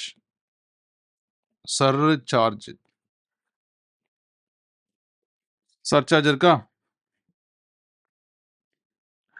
எவ்வளோ இந்த 10%னா சிம்பிள். இங்கே ஒரு இங்கே ஒரு புள்ளி வச்சா அதான் 10%. அப்படி எழுதலாம். இதை பார்த்து எழுதலாம். கால்குலேட்டரில் இதெல்லாம் தட்டவே கூடாது. 131,256 இப்படி எழுதுனா கேவலமாக இருக்குது. ஆட் பண்ணவே முடியாது. 131,256 இப்படி போட்டோம்னா ஆட் பண்ணிக்கலாம். 6, 1, 8, 3, 4, 4. 14,43,816. ஓகேவா? இப்போ என்னன்னா 10% சர்சார்ஜ் 1,31,256 வருது. இங்கே ஒரு 60 rupees எக்ஸ்ட்ரா இருக்கு. ரைட்டா? அவன் எக்ஸ்ட்ராவா ஒரு 200 ரூபா சம்பாரிச்சதுக்கு இந்த 1,31,256 எக்ஸ்ட்ரா நம்ம பே பண்ற மாதிரி வருது. அதை என்ன சொல்றாங்க? அவெல்லாம் நீங்க பே பண்ண தேவையில்ல. நீங்க வெறும் 200 ரூபா நீங்க டாக்ஸா கொடுங்க போதும். 200 ரூபா டாக்ஸா கொடுத்தாலே போதும் அப்படின்னு சொல்றாங்க. இதான் அப்போ 200 ரூபா டாக்ஸா கொடுத்தா போதும்னா எவ்வளோ எனக்கு மார்ஜினல் ரிலீஃப் கிடைச்சிருக்கு அப்படின்னு தான் நம்ம எக்ஸாம்ல கேட்போம். எதில் கேட்போம்? சிஏ இன்டர்மீடியேட் டைரக்ட் டாக்ஸில் உங்களுக்கு மார்ஜினல் ரிலீஃப் எவ்வளோ அப்படின்னு கால்குலேட் பண்ண சொல்லுவோம். அப்போ இந்த 10% சர்சார்ஜ் இருக்கு இல்லையா, அதான் 1,31,256 இருக்கு இல்லையா, அது மட்டும் இல்லாமல் இங்கே ஒரு 60 ரூபாய் நீங்கள் எக்ஸ்ட்ரா பே பண்ணுறீங்க இல்லையா, இது ரெண்டுத்தையும் ஆட் பண்ணால் உங்களுக்கு என்ன வருது? இதுதான் நீங்கள் எக்ஸ்ட்ரா கட்டுற காசு. 200 ரூபாய் எக்ஸ்ட்ரா சம்பாரிச்சதால இவ்வளோ தண்ணி நீங்கள் எக்ஸ்ட்ரா கட்டுறீங்க.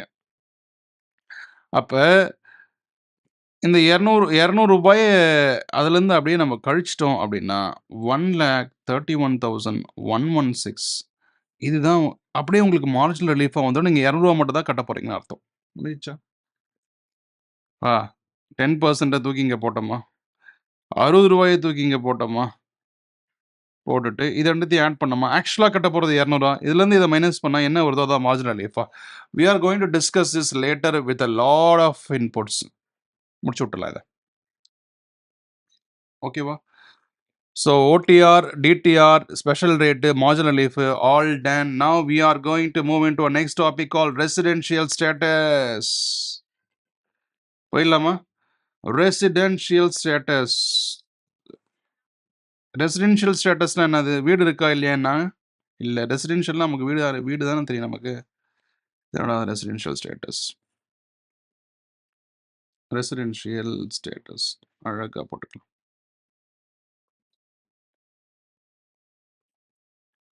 பெருசாக்கிக்கணும், நல்லா இல்லை. Okay, residential status. இப்போ நமக்கு தெரிஞ்சவங்க பல பேர் நான் சிங்கப்பூரில் போய் சம்பாதிக்கிறேன், அமெரிக்காவில் சம்பாதிக்கிறேன், துபாயில் போய் சம்பாதிக்கிறேன் அப்படின்னு சொல்கிறாங்க. இப்போ என்னுடைய கொஷின் என்னன்னா, my question is, should they pay tax? they should have to, இங்கிலீஷே தெரியல உனக்கு. do they pay tax here or அப்படி இல்லை, they should have to pay. நீ எப்படி எழுதுற போலற, they should have to pay tax here or not. டாக்ஸை பே பண்ணணுமா, பே பண்ணக்கூடாதா? துபாயில் போனால் டாக்ஸே கிடையாது. அப்போ அங்கே பே பண்ணலாம், இங்கே பே பண்ணுவியா? ஏன்னா Dubai is a tax free country, தெரியல. சிங்கப்பூரில் பணம் சம்பாதிக்கிறீங்க, சிங்கப்பூர் பேங்க் அக்கௌண்ட்லேயே பணத்தை ரிசீவ் பண்ணுறீங்க. அமெரிக்காவில் பணம் சம்பாதிக்கிறீங்க, அமெரிக்கா பேங்க் அக்கௌண்ட்லேயே பணத்தை ரிசீவ் பண்ணுறீங்க. Okay, you're earning there, you're getting the salary in the same bank of America அக்கௌண்ட்லேயே you're receiving the payment. So no need to pay tax here. ஓகேவா? So அப்போ tax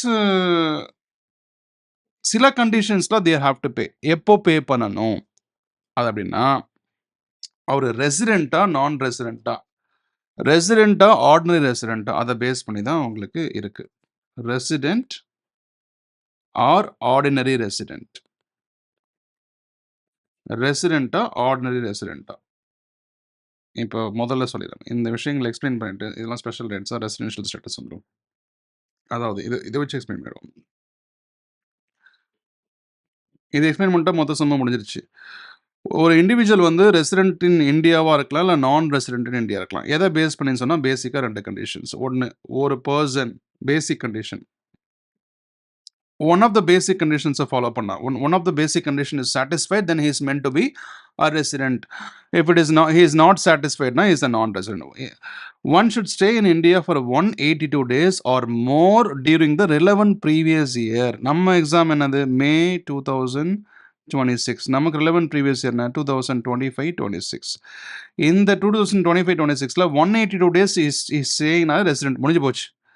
suppose இந்த condition ஒரு satisfy பண்ணல R அது ஞாபகம் வச்சுக்கோ R இது இல்லை தான் செக் பண்ணணும் 60 டேஸ் ஸ்டே பண்ணியிருக்காரு எப்போ ரிலவென்ட் ப்ரீவியஸ் இயரில் அது மட்டும் பத்தாது இது வந்து 180 டேஸ்ன்றது ஸ்டாண்ட் அலோன் கண்டிஷன் இது ஒன்று மட்டும் தான் போதும் ஆனால் ஒருவேளை ஒரு 182 days வந்து இஸ் நாட் ஸ்டேயிங் அப்படின்னா தென் we have to look for whether or not he stayed 60 days in the relevant previous year. Yes, he stayed 60 days in the previous year along with 365 days or more in the preceding previous year. PPY ல preceding 4 yearsல put together 365 days அவர் இருந்தாலே அவர் ஒரு resident முடிஞ்சிருச்சா 182 days condition satisfied is a resident. If that condition is not satisfied, you are going to look for another condition whether or not he stayed 60 days at least. Yes, he stayed. And preceding previous 4 yearsல 365 days ஆவது minimum இருந்திருக்காரான்னு பார்க்கணும். If he has stayed minimum 365 days in the preceding 4 years, then he is meant to be, he is supposed to be a resident. முடிஞ்சிச்சா இதை வச்சு தான் நம்ம follow sums போட போகிறோம் அடுத்தது இப்போ அவர் ரெசிடென்ட் கன்ஃபார்ம் பண்ணியாச்சுப்பா அவர் ஆர்டினரி ரெசிடென்ட்டா நாட் ஆர்டினரி ரெசிடென்ட்டா ஆர்டினரி தோசை இப்போ சாதா தோசைன்னு இருக்கு தோசை மேலே நெய்யை போட்டு விட்டா நெய் தோசை தோசை மேலே பொடியை போட்டு விட்டா பொடி தோசை வெங்காயத்தை போட்டு விட்டா ஆனியன் தோசை மஷ்ரூம் போட்டா மஷ்ரூம் தோசை பன்னீர் போட்டா பன்னீர் தோசை எதை காளான் போட்டா என்னென்ன இது ஒன்றா போடலாம் அப்போ அதே மாதிரி இருக்கிறப்ப ரெசிடென்ட் ஏன் ரெண்டா பிரிக்க கூடாது அப்படின்னு கேட்குறாங்க எதுக்கும் எனக்கு சரி போகிறதுடாடி ஓகே ஸோ ஆர்டினரி ரெசிடென்ட்டா இல்லை நாட் ஆர்டினரி ரெசிடென்ட்டா இது ரெண்டுத்துக்கு என்ன டிஃப்ரென்ஸ் ஆர்டினரி ரெசிடென்ட்னா நீ உலகத்தில் நீ எங்கே சம்பாதிச்சாலும் வேர் எவர் யூ ஏர்ன் இந்த world you pay tax here அதுக்கப்புறம் டபுள் டாக்ஸேஷன் அங்கே பே பண்ணிட்டேன் அதுலேருந்து ரிலீஃப் வாங்கி இங்கே பே பண்ணுறதுலாம் வேறு மேட்ரு பட் இருந்தாலும் ஃபார் எக்ஸாம்பிள் அங்கே 30% பே பண்ணிட்டேன் இங்கேனா ஆக்சுவலாக 40% ரெமினிங் 10% நம்ம பே பண்ணுற மாதிரி வரும் suppose you're ordinary resident. If you're not ordinary resident but not ordinary resident, you don't have to pay the tax of the money that you earned in otherwise அதாவது the other part of India wherever you earn you're not supposed to pay tax for that money.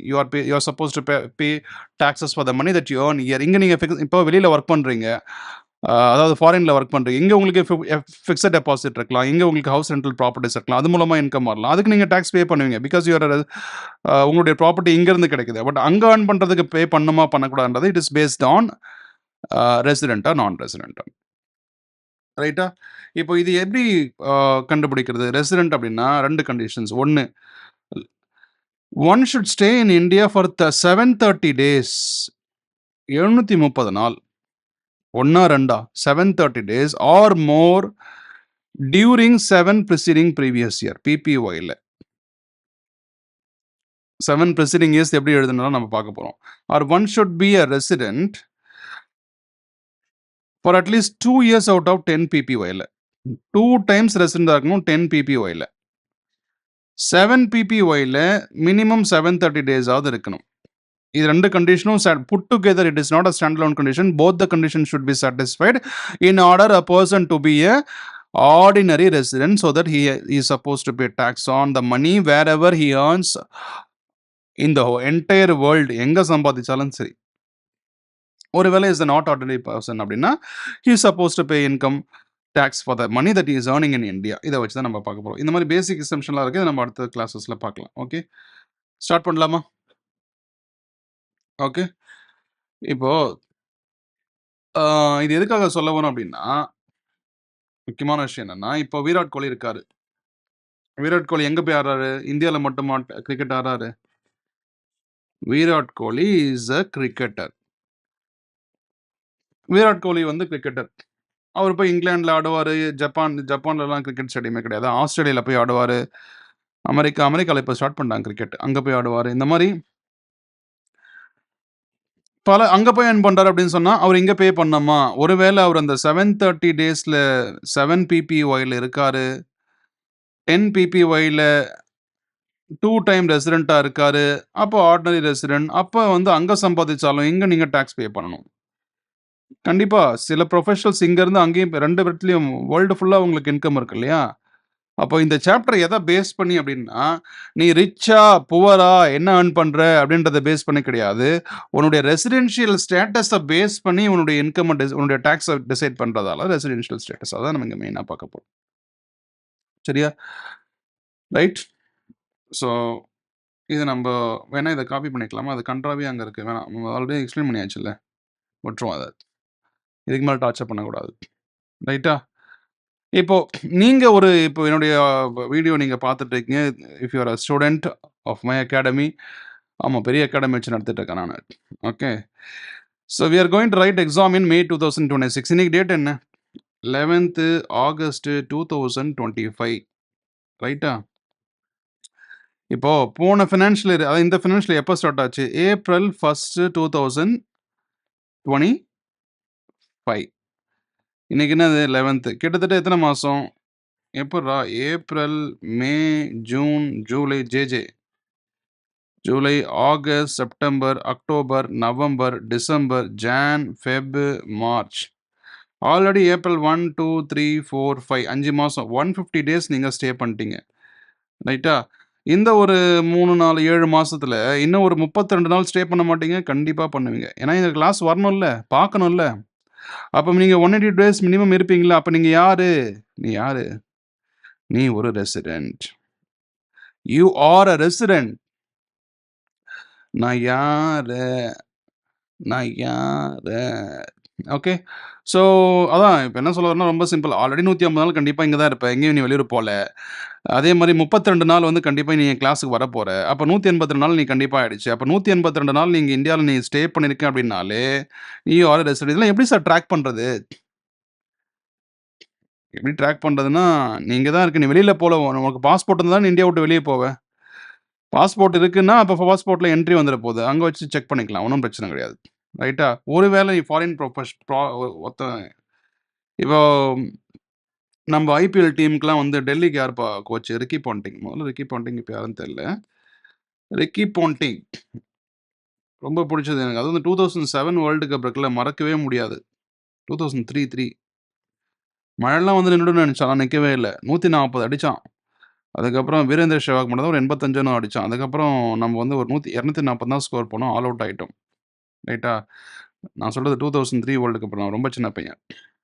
உங்க age என்ன sir? இப்ப எனக்கு age 25 தான் ஆகுது. கத விடாதீங்க. Okay. So Ricky Ponting வந்து ஐபிஎல் மேட்ச்க்காக வராரு. 2 மாசம் மட்டும் மேட்ச் நடக்குது தானே கரெக்ட்டா? 2 மாசம் நடக்குது மேட்ச், ஐபிஎல் மேட்ச். ஆனா 1 மாசத்துக்கு முன்னாடியே வராரு. 1 மாசம் இல்ல. முன்னாடியே ஒரு 3 மாசத்துக்கு முன்னாடி வராருன்னு வச்சுக்கங்களேன். ஒரு 3 மந்த்ஸ் பிஃபோராவே வராரு. அப்ப டோட்டலா 150 டேஸ் தான். இந்த கோச்சிங்லாம் பண்ணல. கோச்சிங்னா மேட்ச் அப்ப மட்டும் வருவாரு. முன்னாடியே கூட வருவார்ல. சரி, டெல்லில போய் மேட்ச் ஆடுறாங்க. ஓகே. சென்னையில வந்துட்டு மேட்ச் ஆடுறாங்க.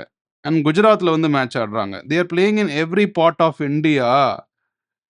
அதனால சார் அவர் டெல்லில ஆடுனாரு, சென்னையில ஆடுனாரு, குஜராத்ல போய் வந்து கோச்சிங் பண்றதுக்காக வந்து ஹி வென்ட் தேர். ஆக மொத்தம் it is still part of India. Wherever you go, if it is still part of India and those days will be calculated in that 182 days. This is the formula. சரி sir, நம்ம ஃபிஷர்மேன்லாம் இருக்காங்கல்ல, அதுக்கு தனியா ஒண்ணு சொல்றாங்க government. What to they say? How far we can go into the sea? How far you can go into the sea? இப்போ you could have heard the news. The Sri Lankan அவங்க பேர் என்ன சொல்றாங்க? கடல் கொள்ளையர்களா? இல்ல. ஸ்ரீலங்கன் கவர்மெண்ட் அவங்க இந்த கடல்ல ஆர்மி அந்த ஆர்மி பெர்சன்ஸ்லாம் வந்து நம்ம ஃபிஷர்மேனை அரெஸ்ட் பண்ணிட்டு போயிடுவாங்க. ஏன்னா, எல்லை தாண்டி மீன் புடிச்சாங்க. பண்ணுவாங்களா? லிமிட்ட கிராஸ் பண்ணிட்டாங்க அப்படின்னா. ஸோ, அப்ப நமக்கு லிமிட்ன்னு ஒண்ணு இருக்கு. அதாவது அப் டூ 12 நாட்டிக்கல் மைல்ஸ். அப் டூ 12 நாட்டிக்கல் மைல்ஸ் வரைக்கும் நீங்க போலாம். அத தாண்டி நீங்க வெளிய போயிட்டீங்கன்னா, நீங்க வெளியில போன மாரி அர்த்தம். கோட்ட விட்டு வெளிய போயிட்டீங்க. அப்ப நீங்க அப் டூ 12 நாட்டிக்கல் இதெல்லாம் வந்து யூஸ் ஆக போகுது பின்னாடி. அப்போ நம்ம இன்கம் டாக்ஸ் ஆக்ட்ல என்ன சொல்றாங்க? இந்தியால மட்டும் இல்ல. It's applicable to whole of India and Jammu Kashmir. இது எல்லாமே அப்ளை ஆகும். நீங்க ஜம்மு அண்ட் காஷ்மீர்ல இருந்தாலும், அது என்ன ஆகும்? ஜம்மு அண்ட் காஷ்மீர்ல இருந்தாலும் ஏன்னா இந்தியால தானே இருக்கு ஜம்மு அண்ட் காஷ்மீர். பாகிஸ்தான் சொல்லலாம். ஜேகே என்து அப்படின்னு. ஜேகே என்ன ஜெயக்குமார்ல ஜம்மு அண்ட் காஷ்மீர். ஆனா ஜம்மு அண்ட் இது அது நம்ம என்ன சொல்றோம்? பாகிஸ்தான் ஆக்குபைடு காஷ்மீர் பிஓசின்னு சொல்றோமா? அது என்னன்னு தெரியல ஆக்சுவலா. அதெல்லாம் நம்ம டீப்பா போக தேவையில்ல. ஓகேவா? இது எல்லாமே எங்க இருந்தாலும் நீங்க ரெசிடென்ட்டா தான் வருவீங்க. ரைட்டா? சரி. இப்ப வந்து ஒரு ஃபார் எக்ஸாம்பிள் ரிக்கி பாண்டிங் வந்து போன வருஷம் வந்து ஒரு 50 நாள் வந்துட்டு போயிட்டான். அடுத்து ஒரு 50 நாள் வந்துட்டு போயிட்டான். ஒரே வருஷம் நடக்குது. 50 நாள் வந்துட்டு போயிட்டான். அடுத்து ஒரு 50 டேஸ் வந்துட்டு போயிட்டான். இப்ப டோட்டலா 200 டேஸ் வந்திருக்கான். இப்ப நீங்க சொல்லுங்க ரிக்கி பாண்டிங் அவரு ஆஸ்திரேலியால பொறந்து, ஆஸ்திரேலியால வளர்ந்து, ஆஸ்திரேலியாலயே இருக்காரு. ஆனா ஒரு 200 நாள் மட்டும் இந்தியா வந்து போனாரு. எவ்வளோ? 200 நாள் மட்டும் இந்தியா வந்து போனதுக்கு அவர் ரெசிடென்ட்டா? நான் ரெசிடென்ட்டா? ரெசிடென்ட்டு. ரெசிடென்ட்ன்றதும் சிட்டிசன்ஷிப்ன்றதும் போட்டு கன்ஃப்யூஸ் பண்ணிக்க கூடாது. அது வேற, இது வேற. ரைட்டா? ஸோ டாக்ஸ் அவன பே பண்ண வைக்கணுமா? வைக்கக்கூடாதா? அவனுக்கு எது அப்ளை ஆகும், அப்ளை ஆகாது அப்படின்றதுக்காக தான் இது. ரெசிடென்ட் 182 டேஸ் வந்து இஸ் தேர். அப்ப 200 நாள்ன்றது 182 அதிகமா, கம்மியா? அதிகம்டா. அப்ப ரெசிடென்ட். சரி, இன்னொரு முக்கியமான விஷயம். இந்த 182 டேஸு கன்டினியூஸா இருக்கணுமா? இல்ல அப்படி கேப் விட்டு கூட இருக்கலாமா? இப்ப 50 நாள் இருந்தாரு, போயிட்டாரு. 50 நாள் இருந்தாரு, போயிட்டாரு. 50 நாள் இருந்தாரு, போயிட்டாரு. போயிட்டு வராரு. அப்ப பிரேக்கப் ஓகேவா சார்? நான் சொல்ற பிரேக்கப் வந்து இந்த breakup. Okay. Breakup okay. Breakup பண்றது நல்லது. ஓகே. ஸோ 180 டேஸ் வந்து நீங்க வந்து அ கன்டினியூஸா இருக்கணும்னு அவசியம் இல்ல. அது பிரேக் பண்ணி போயிட்டு வராரு. வேற எதுவும் நல்ல வார்த்தை உனக்கு கிடைக்கலையா? டிஸ்கன்டினியூடா இருக்காரு. இல்ல வந்து டிஸ்கிரிஷன் அதெல்லாம் ஓகே. ரொம்ப போக தேவையில்ல. ஓகே. ஆம். அப்போ வந்து சார் இது எப்படி சார் ட்ராக் பண்றது? How it is getting tracked? How it is getting tracked? எப்படி சார் ட்ராக் பண்ண முடியும் அப்படின்னா, பாஸ்போர்ட் தான். பாஸ்போர்ட் தான். வேற வழி இல்ல. இது ஒண்ணு தான். எப்படி சார்? பாஸ்போர்ட் ஓப்பன் பண்ணு. ஏன்னா, இப்போ நீங்க இன்கம் டாக்ஸ் ஃபைல் பண்றப்பவே ஃபர்ஸ்ட்டு நீங்க சூஸ் பண்ற மாரி காமிக்கும். ரெசிடென்ட். ரெசிடென்ட் கீழ யூ ஆர் அ ஆர்டினரி ரெசிடென்ட்டா? நாட் ஆர்டினரி ரெசிடென்ட்டா? ஃபர்ஸ்ட்டு ரெசிடென்ட்டா? நான் ரெசிடென்ட்டா? நான் ரெசிடென்ட்னா நோ டாக்ஸ். ரெசிடென்ட் அப்படின்னா ஆர்டினரி ரெசிடென்ட்டா? நாட் இந்த மாரிலாம் இருக்கும். ஓகேவா? இப்போ இன்னைக்கு டேட் ஆகஸ்ட் 11. இன்னைக்கு தான் வந்து இந்தியாக்கே வந்திருக்கீங்க. arrived in India. டிசம்பர் 21ஆம் தேதி இந்தியா விட்டு நீங்க வெளிய போறீங்க. அப்ப என்னது? August, September, October, November, December. August, September, October, November, December. ஒரு 5 மாசம் 150 நாள். Leaving India. ரைட்டா? 12 மணிக்கு சில பேர் என்ன சொல்லலாம் 182 நான் 181 நாள் நான் ஸ்டே பண்ணிட்டேன் சார்ன்னு அவன் ப்ரூவ் பண்றதுக்கு நைட்டு 12 மணி நம்மள பொறுத்தவரைக்கும் ஒரு டே வந்து என்னது 24 ஹவர்ஸ். அப்ப டே எண்ட்ஸ் அட் 11:59 பிஎம். 11:59 பிஎம்க்கு தான் எண்ட் ஆகுது. அந்த மாரிலாம் கிடையாது. அந்த டேட்ல நீ வந்தியா, அந்த டேட் இன்க்ளூட். எந்த டேட்ல நீ போற, அந்த டேட்டும் include. Inclusive of the arriving date, inclusive of the departure or leaving date, put together, if it comes around 182 days, then you are a resident. Done done done done done முடிஞ்சிச்சா? இந்த 12:00, 6:00 இதுதான் யார் சொல்றது? சிபிடிடி. யார் இந்த CBDT? Central board of direct taxes. ஆனா during covid times foreigners வந்து இங்க மாட்டிக்கிட்டாங்களா? ஃப்ளைட் எல்லாம் கேன்சல் ஆயிடுச்சா? அவங்களால போக முடிஞ்சுச்சா? போக முடியல. டியூரிங் கோவிட் டைம்ஸ் வந்து அவங்க சில கன்சர்வேஷன் குடுத்தாங்க. கொஞ்சம் லீனியரா அவங்கள ட்ரீட் பண்ணி, இல்ல நீங்க வந்து ஒரு நான் ரெசிடென்ட் தான். நீங்க ரெசிடென்ட் கிடையாது. நாட் ஆர்டினரி ரெசிடென்ட் அந்த மாதிரிலாம் பேசி அவங்கள கொஞ்சம் பண்ணி கொடுத்தாங்க. அது கவர்மெண்ட் நினச்சா வேணா பண்ணலாம். இப்போ நம்மால் ஒருத்தர் நம்ம இந்த ஸ்லாப் ரேட்லாம் பேசுகிறோம். நம்ம அவர் பேர் என்ன குகேஷா முகேஷா? குகேஷ் நினைக்கிறேன் அவன் பேர் என்ன? செஸ் வேர்ல்டு சாம்பியன்டா மறந்துட்டேன். கூகுள் பண்ணா ஞாபகம் இருக்கும். Chess world champion. கிட்டத்தட்ட 12 க்ரோர்ஸுக்கு மேல அவருக்கு அந்த கேஷ் பிரைஸ் கிடைச்சது. கேஷ் பிரைஸ்ன்றதால 30% கிட்டத்தட்ட 4 crores of the tax pay பண்ணோம். நிர்மலா சீதாராமனுக்கு ஒரு நியூஸ் போச்சு. என்ன போச்சு? அந்த பையன் பாவம் வேர்ல்டு சாம்பியன் ஆகி ஜெயிச்சிருக்கான். அந்த 4 க்ரோர்ஸை வந்து எக்ஸம்ஷன் பண்ணி கொடுத்துட்டாங்க. அப்போ கவர்மெண்ட் நினச்சா முடியும். அதே மாதிரி தான் கோவிட் டைம்ஸ்லையும் ஃபாரினர்ஸ் வந்து ஃப்ளைட் கேன்சல் ஆனதால எங்கேயே மாட்டிக்கிட்டாங்க. அவங்களுக்குலாம் நீங்கள் ரெசிடென்ட் ஆர்டர் ரெசிடென்ட் போட்டு நீங்கள் சம்பாரிச்சதுக்கெல்லாம் நீங்கள் பணத்தை கட்டு அப்படின்னா கட்ட முடியாது. ரைட்டா? அது முக்கியமான விஷயம். அடுத்தது. அப்போ நம்ம இங்கே ஸ்டூடெண்ட்ஸ் நம்ம இங்கெல்லாம் படிக்கிறோம். நம்ம எல்லாருமே வந்து 180 டேஸ் கண்டிப்பாக ஏன்னா இந்த சப்ஜெக்ட்டுக்கு படிக்கிறதுக்கு நீங்கள் யூடியூப் சேனலுக்கு வந்து தானே ஆகணும். யூடியூப் சேனல் ஆஸ்திரேலியா போய் உட்காந்து பார்ப்போம் சார் பண்ணலாம். அப்போ நீ வந்து டேக்ஸை நீ அவாய்ட் பண்ணலாம். ஓகே. ஸோ டிஸ்கஸ் பண்ணது ரொம்ப சிம்பிள். 180 டேஸ்ன்றது ஒரு முக்கியமான ஒரு ஃபர்ஸ்ட் கண்டிஷன். அது சாட்டிஸ்ஃபை ஆகுதான்னு பார்க்கணும். அப்போ அது சாட்டிஸ்ஃபைடு ஆகலை அப்படின்னா 2வது ஒரு கண்டிஷன் ஒன்று விட மாட்டோம் நாங்கள். என்னது? மினிமம் 60 டேஸ் இந்த ஃபினான்ஷியல் இயரில் இருந்திருக்கியா? இது ப்ரீவியஸ் ஃபினான்ஷியல் இயரில் ப்ரீவியஸ் இயர் 2025 2026ல் மினிமம் 60 டேஸ் இருக்கியான்னு பார்க்கணும். மினிமம் 65 டேஸ் நீ இருந்துட்ட அப்படின்னு சொன்னால் ப்ரிசீடிங் இது 2024 25 23 24 22 23 21 22 இந்த ப்ரிசீடிங் ப்ரீவியஸ் இயர் இதெல்லாம் பேர் என்னது? ப்ரிசீடிங். இதுக்கு முன்னாடி இருக்கக்கூடியது எல்லாம் பிபிஒய் பிபிஒய் பிபிஒய் பிபிஒய் இது பிஒய் பிஒய் பிபிஒய் பிஒய்னா அதுக்கு இப்போ அதாவது ப்ரீவியஸ் இயருக்கு அசஸ்மெண்ட் இயரில் பே பண்ணுவோம். அப்போ தான் அசஸ் பண்ணுவோம். ஆல்ரெடி இதெல்லாம் டிஸ்கஸ் பண்ணுறோம். திருப்பிலாம் கேட்கக்கூடாது. பிஒய்னா என்ன ஏஒய்னா ஆல்ரெடி நம்ம போன வீடியோவில் பார்த்துட்டோம். நீங்கள் போய் நம்ம சேனலில் பார்த்துக்கோங்க. ரைட்டா? ஸோ இதில் இந்த கடைசி 4 வருஷத்தில் அவர் வந்து போயிருக்காரு. 100 நாள் இருக்கார் இந்தியாவில். அடுத்த வருஷம் போன வருஷம் அதுக்கு முந்தின வருஷம் வரவே இல்லை. அதுக்கு முந்தின வருஷம் 300 நாள் இருந்திருக்காரு. அதுக்கு முந்தின வருஷம் ஒரு 90 நாள் இருந்திருக்காரு. அப்போ டோட்டலாக 490 டேஸ் இருந்திருக்காரு.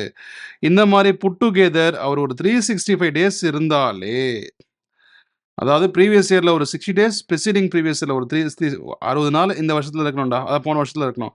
அதுக்கு முன்னாடி இருக்கக்கூடிய ப்ரிசீடிங் ப்ரீவியஸ் இயர்ஸில் ஒரு 365 டேஸ் இருக்கணும். இந்த கண்டிஷன் சாட்டிஸ்ஃபை ஆயிடுச்சு அப்படின்னு சொன்னால் அப்போ ஹீ இஸ் அ ரெசிடென்ட்.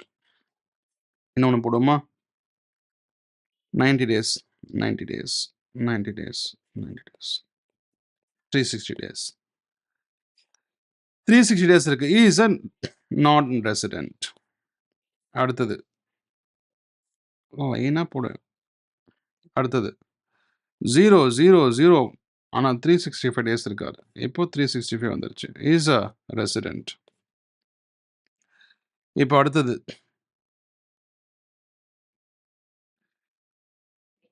இந்த இயரில் ஒரு 190 டேஸ் இருக்காரு.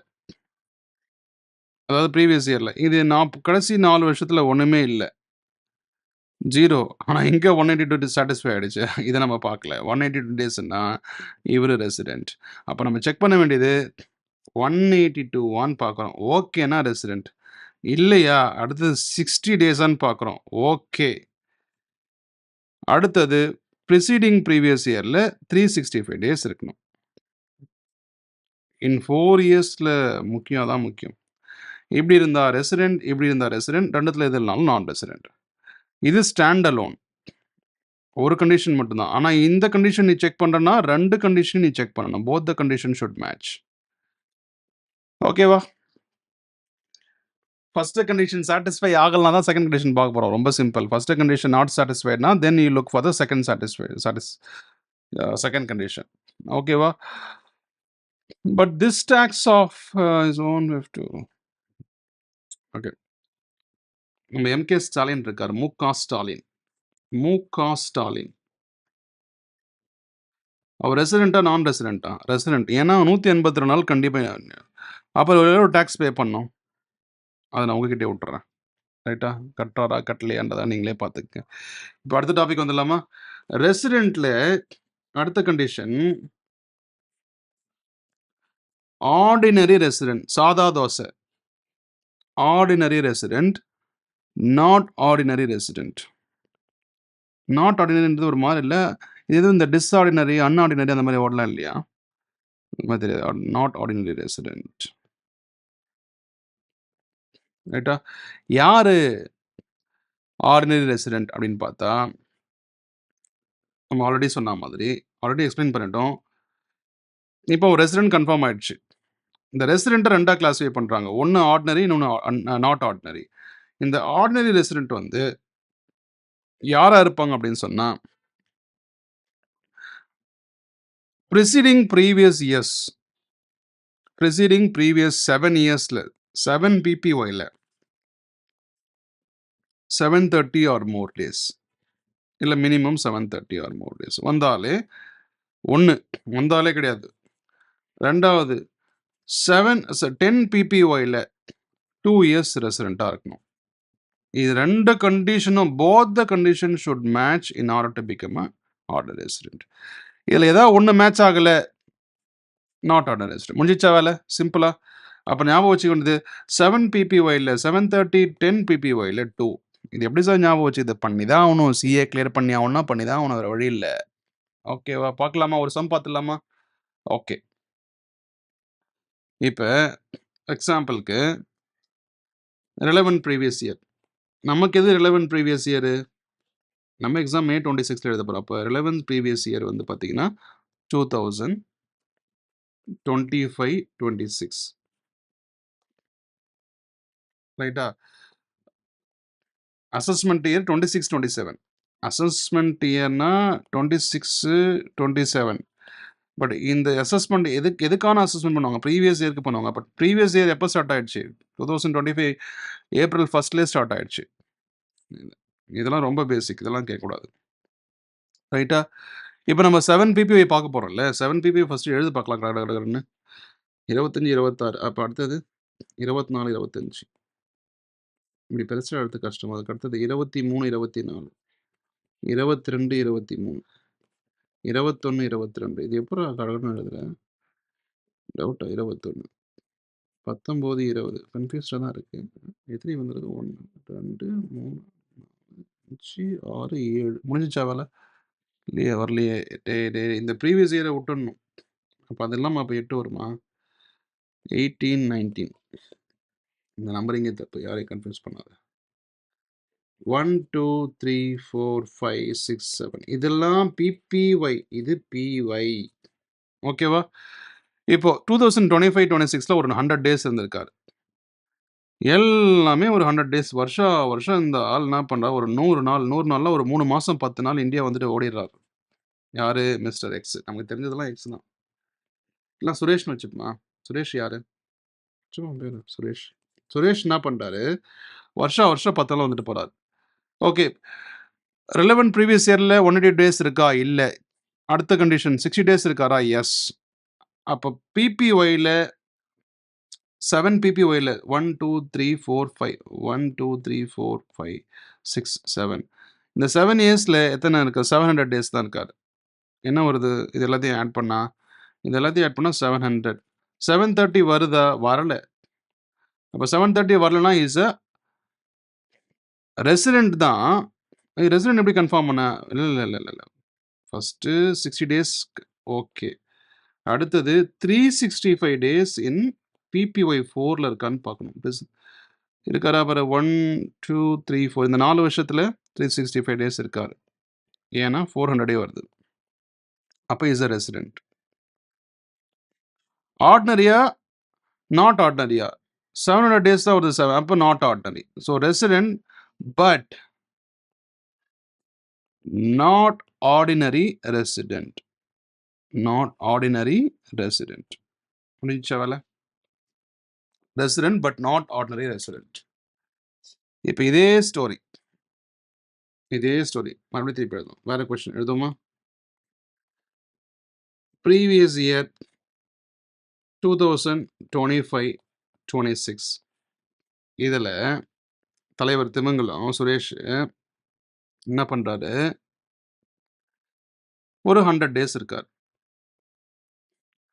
அடுத்தது 24-25 23, 24 இதை எழுதி கை உடைஞ்சிடும் போலயே. 23, 21, 20, 19, 20 டே 20, 21,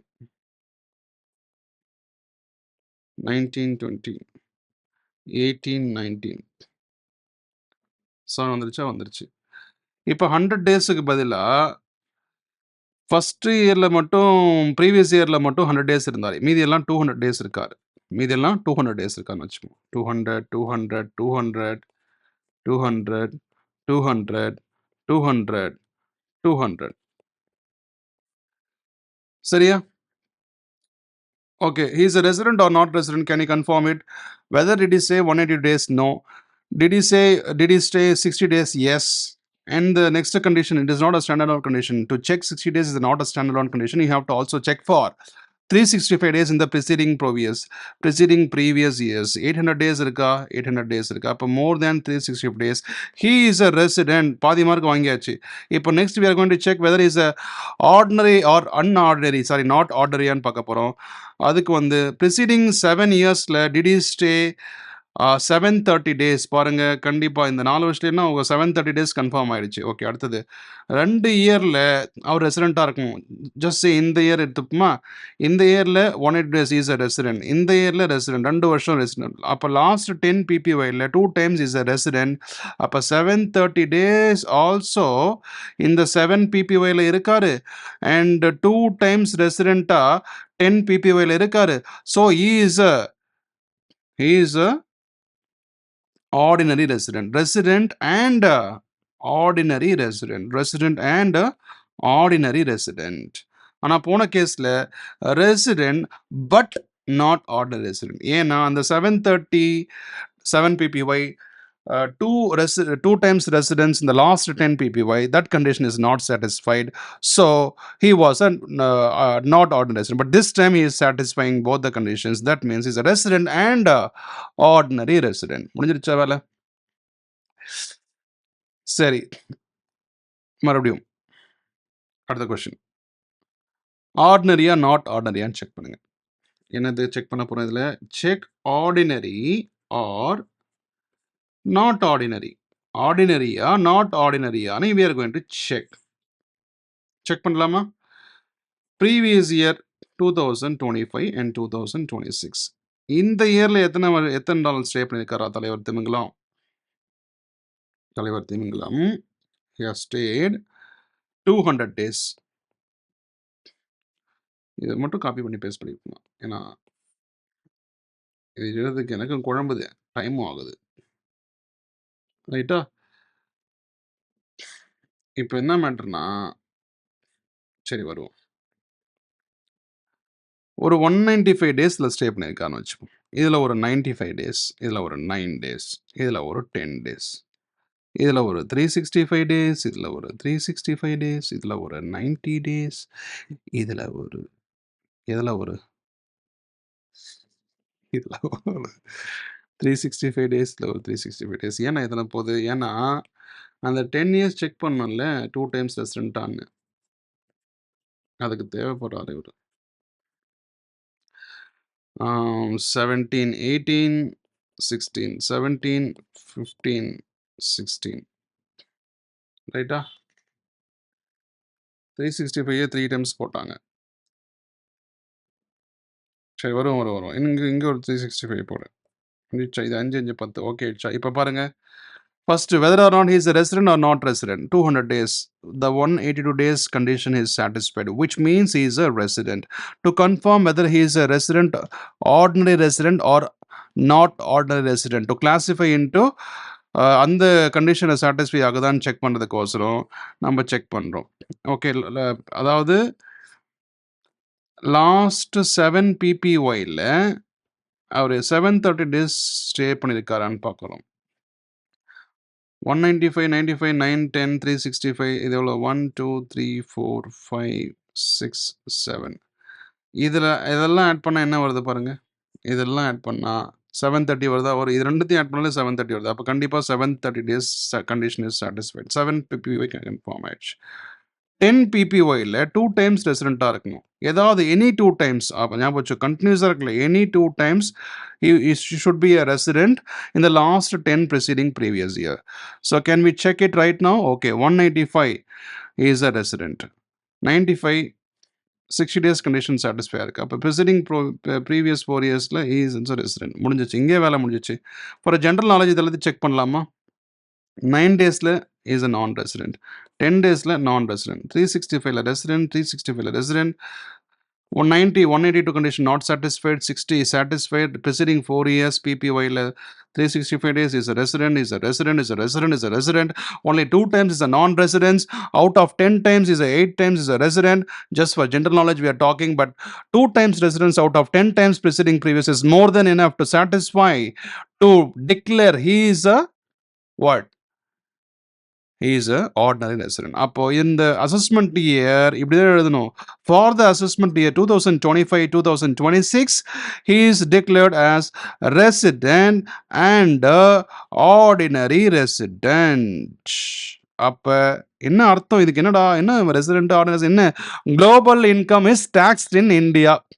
Whether you pay tax there in the foreign country or not, you are supposed to pay tax in the country here as well. இந்தியாவிலும் பே பண்ணணும். அப்போ suppose double taxation final level நம்ம படிப்போம், அங்கே பே பண்ணதுக்கெலாம் நம்ம இங்கே வந்து ரிலீஃப் வாங்கிக்கலாம், அது வேறு விஷயம். பட் இப்போ வரைக்கும் இது தெரிஞ்சுக்கோங்க, ரைட்டா? So global income is taxed wherever you earn money. இப்போ இந்த ஒரு சினாரியோ பாருங்க, ரொம்ப ஜர்க்காகுது. இந்த சினாரியில் ஒரு 3 வயசு குழந்தை, ஒரு 3 வயசு சின்ன பொண்ணு, ஸ்மால் கேர்ள்,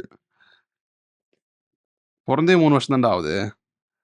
அதுக்கு டேக்ஸ் வந்து ஒரு 75 லட்ச ரூபா பணம் சம்பாதிச்சிச்சு. எப்படா பணம் சம்பாதிக்கும் எப்படியோ. 3 வயசு ஏதோ படத்தில் நடிச்சிச்சுன்னு வச்சுப்போமே. She acted in a film and she got income of 75 lakhs. எப்போ? ப்ரீவியஸ் 2025-26ல, போன வருஷம். 75 lakhs. 75 lakhs எவ்வளோ டேக்ஸ் பே பண்ணணும்? It is more than 24 lakhs. அப்போ 24 lakhsக்கு 3 lakhs, ரிமைனிங் வந்து என்ன சொல்கிறது, 51 lakhsக்கு 30% எல்லாம் போட்டு பண்ணணும். சரி, இப்போ என்ன சொல்கிறாங்க, இந்த 75 lakhs வந்து அது இங்கே ஏர்ன் பண்ணலை, அது ஆஸ்திரேலியாவில் இருந்துச்சு.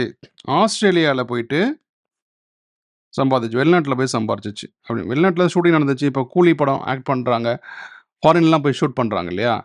அவங்க ரெசிடெண்ட்டாக நான் ரெசிடெண்ட்டாக? ஏன்னா நான் ரெசிடென்ட் அப்படின்னு சொல்லி, நாட் ஆர்டினரி ரெசிடெண்ட்டாக நம்ம அந்த ஆஸ்திரேலியாவில் ஏர்ன் பண்ண அமௌண்ட்டு அங்கே பேங்க் அக்கௌண்ட்டில் வந்துச்சு அப்படிலாம் சொல்லி நம்ம டேக்ஸ் எவேட் பண்ணிக்கலாம், ரைட்டா? சரி, 180 days இந்த கண்டிஷன் சாட்டிஸ்ஃபை ஆகுதான்னு பார்க்கணும். அப்போ ரெசிடென்ட் டேக்ஸ் பே பண்ணு. ஆனால் இந்த 75 lakhs அங்கே ரிசீவ் ஆச்சுல்ல, அப்போ வந்து நாட் ஆர்டினரி ரெசிடென்ட்டான்னு கன்ஃபார்ம் பண்ணுறதுக்கோசரம் என்ன நம்ம செக் பண்ணுறோம் அப்படின்னா, ப்ரிசீடிங் PPY பார்க்குறோம். 7 years பார்ப்போமா? ஏன்னா பிறந்தே 3 வருஷம் தான் ஆகுது, அதுக்கப்புறம் செக் பண்ணுறது அப்போ பண்ண முடியாதுல்ல.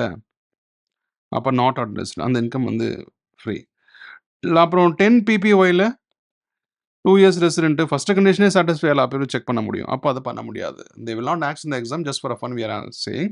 அப்போ 3 வயசு குழந்தை எவ்வளோ சம்பாதிச்சாலும் அப்பா பேரில் அம்மா பேரில் பேன் கார்டையும் அப்ளை பண்ணால் இப்பயும் வரும், அது பிரச்சனை கிடையாது.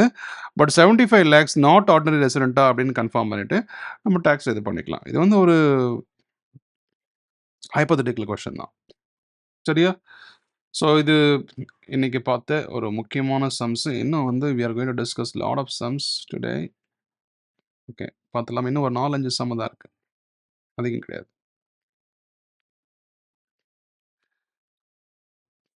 என்னது? ரெசிடென்ஷியல் ஸ்டேட்டஸில் ஃபஸ்ட்டு சம் பார்த்துக்கலாமா? Residential status first sum. X தான் வழக்கம் போல, வேறு யாரும் இல்லை.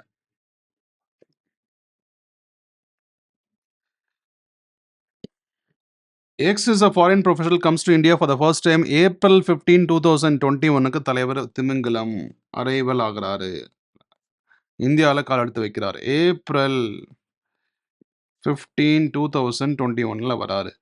During financial year 21-22, 22-23, 23-24, 24-25, 25-26, he was in India for 130 days, 80 days, 13 days, 210 days, 75 days. அப்போ அது கடைசியாக கொடுக்குறது தான் ப்ரீவியஸ் ஃபினான்ஷியல் இயர். அப்போ ப்ரீவியஸ் ஃபினான்ஷியல் இயர் 25-26 எவ்வளோ இருக்கார் தலைவர்? 75 டேஸ் இருக்கார். கரெக்டா? இப்போ ரிமைனிங்ல என்ன? 24, 25, 23, 22, 21. என்னடா எழுதுற? 23, 24, 22, 23. இதில் நீ கொஞ்சம் வீக் தான் போல. 21, 22. You have to work it, man. To make the weakness as your strength is something very important. Come on, you can do it, man. Okay. So 24, 25, 23 இந்த 4 வருஷத்தில் என்னென்ன டேட்ஸ் கொடுத்துருக்காங்க பார்த்தீங்கன்னா 210 டேஸ், 210, அடுத்தது 13, அடுத்தது 80, அடுத்தது 130. ஃபர்ஸ்ட் நம்ம செக் பண்ணுறோம்.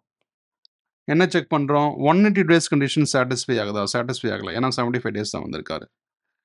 அடுத்தது 60 டேஸ் கண்டிஷன் சாட்டிஸ்ஃபை ஆகுதா? 60 டேஸ் கண்டிஷன் சாட்டிஸ்ஃபை ஆகுது. சூப்பர். அடுத்தது அண்டு போட்டு அந்த 4 PPOயில் 365 இதெல்லாத்தையும் ஆட் பண்ணுங்க. இதெல்லாத்தையும் ஆட் பண்ண என்ன வருது? 433 வருது. அப்போ 433ன்றது கிரேட்டர் தென் 365. அப்போ இஸ் அ ரெசிடென்ட். 365 சாட்டிஸ்ஃபை ஆகுது. Is a resident. ஏன்னா அழகாக போட்டு பார்க்குமா இதை மட்டும் ஆர் ரிஜிஸ்டர்ட் ட்ரேட்மார்க் மாதிரி போட்டுருவோம். Plus is a resident. ரைட்டா? செக் பண்ணியாச்சா? முடிஞ்சு போச்சு. அடுத்தது இவர் சாதாவா ஸ்பெஷலா, அதாவது ஆர்டினரியா நாட் ஆர்டினரியா செக் பண்ணலாமா? சாதாவா ஸ்பெஷலான்னு செக் பண்ணுறது. For checking ordinary or not ordinary முதல்ல 7 PPY தேவை தானே. 7 PPY இருக்கா அப்படின்னு கேட்டால் இல்லை. அப்போ அவர் வந்து நாட் ஆர்டரின்னு டிக்ளேர் பண்ணிட்டு போயிட்டே இருக்கலாம். ஒருவேளை 7 இந்த 4 வருஷத்துலேயே இங்கே ஒரு 200 இருக்காருன்னு வச்சுப்போமே. அப்போ இது டோட்டலாக எவ்வளோ வருது? 800. அந்த 7 PPYக்கு நம்ம என்ன பண்ணலாம்? ஆட் பண்ணிக்கலாம். எப்படி ஆட் பண்ணிக்கலாம் அப்படின்னா 2021, 1920, 1899, 1718 இப்படியா வச்சுக்கோ. டிக்ரீசிங் ஆர்டரில் வருது. எப்படி டிக்ரீசிங் ஆர்டரில் வருது. அப்போ இதுக்கெல்லாம் நம்ம என்ன பண்ணலாம்? 000 போட்டு அப்பயும் 800 டேஸ் வரும். அப்போ 7 PPYயில் 7 ப்ரிசீடிங் ப்ரீவியஸ் இயரில் 730 இருக்காரு. அது மட்டும் இல்லாமல் 2 டைம்ஸ் ரெசிடென்ட்டாக இருக்காரா? 2 டைம்ஸ் ரெசிடென்ட்டாக இருக்காரு, கன்ஃபார்ம். அப்போ 10 PPYயில் மினிமம் 2 டைம்ஸ் ரெசிடென்ட்டாகவும் இருக்கார் அப்படின்னா he is a resident and also he is a ordinary resident. இந்த கண்டிஷனுக்கு இதுக்கு ரெசிடென்ட், இதுக்கு வந்து பார்த்தீங்கன்னா resident but not ordinary resident. இதுக்கு ரெசிடென்ட் அண்ட் ஆர்டினரி ரெசிடென்ட். முடிஞ்சிச்சா? ஸோ அப்போ நம்ம இது கன்க்ளூஷன் எப்படி எழுதலாம் அப்படின்னா இப்படி எழுதணும். இப்படி அழகாக எழுதணும். For the assessment year 2026-27 the X is said to be resident but not ordinary resident. ஒருவேளை ஒரு 200 டேஸ் ஸ்டே பண்ணாருன்னா அப்படி நம்ம ஸ்டேட்மெண்ட் மாறப்போகுது. ஓகேவா? முடிஞ்சிச்சா? அடுத்த கொஸ்டின் போகலாமா? அடுத்த கொஸ்டின். இப்போவே 1 hour 37 minutes போயிடுச்சு. பட் வந்தாலும் நம்ம விடுவோமான்னு கேட்டால் விட மாட்டோம். அடுத்தது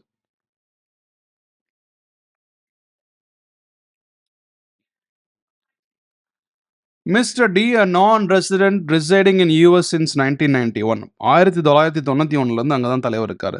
Came back to India for 30 days every year. He came back to India.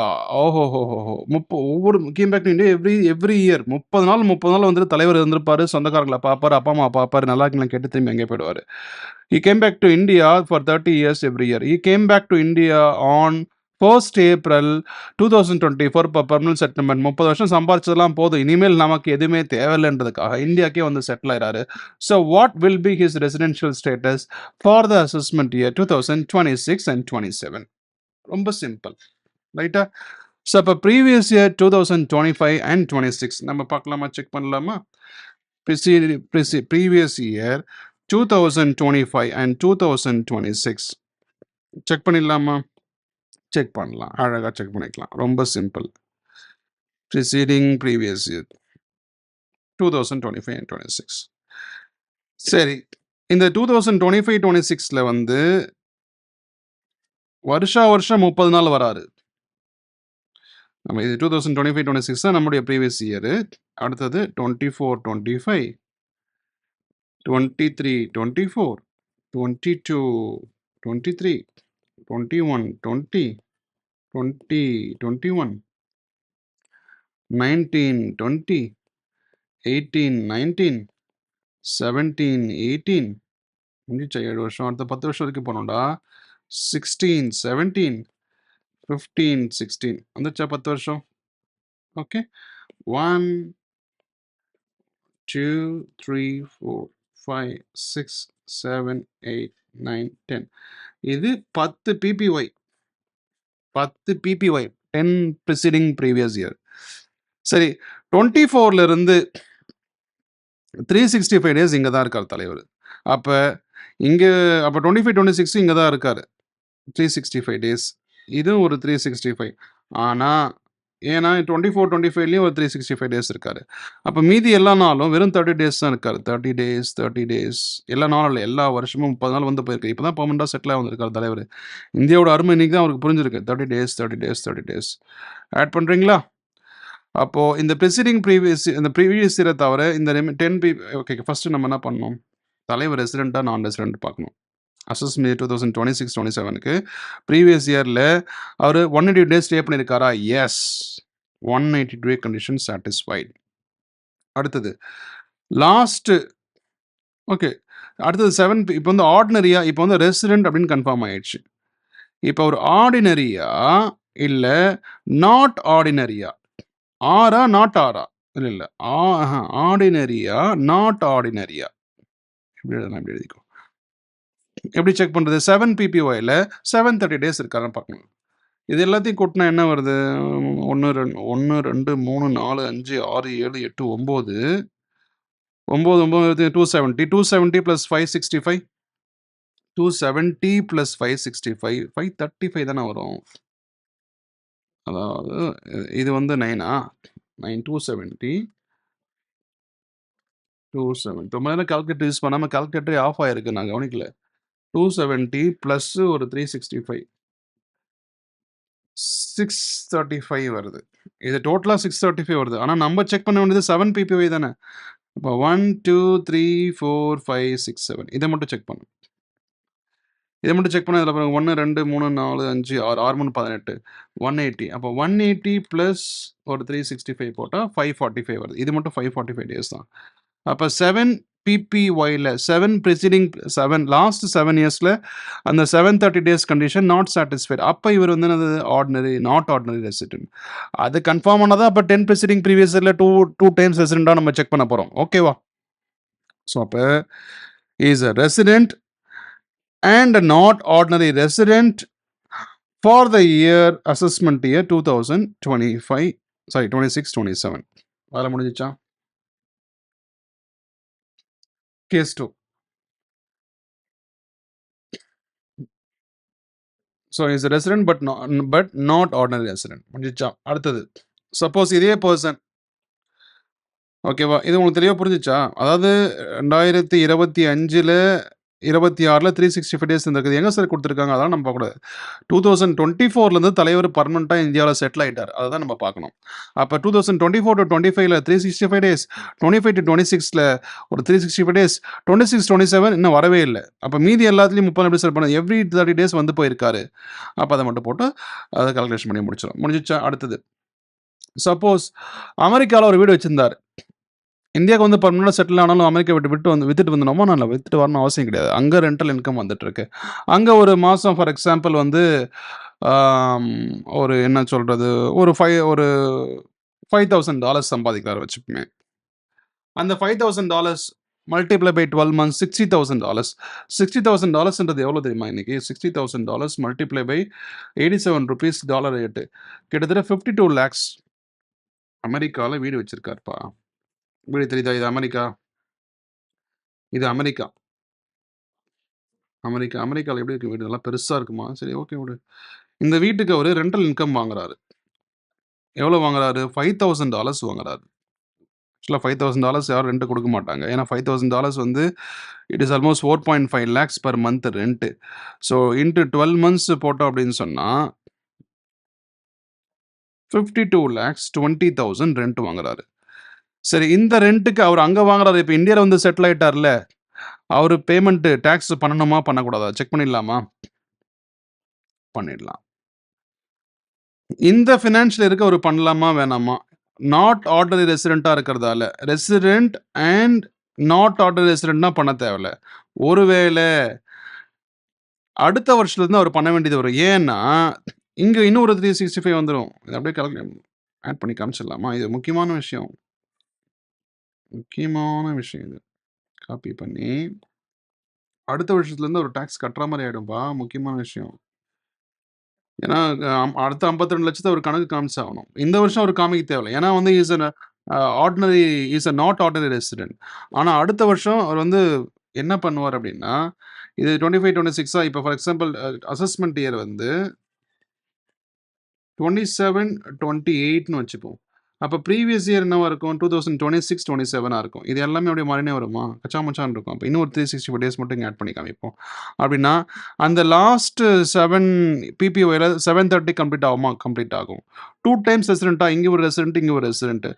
இது 7 பிபிஒய்ல ஒரு 730, 10 பிபிஒய்ல ஒரு 2 டைம்ஸ் ரெசிடென்ட்.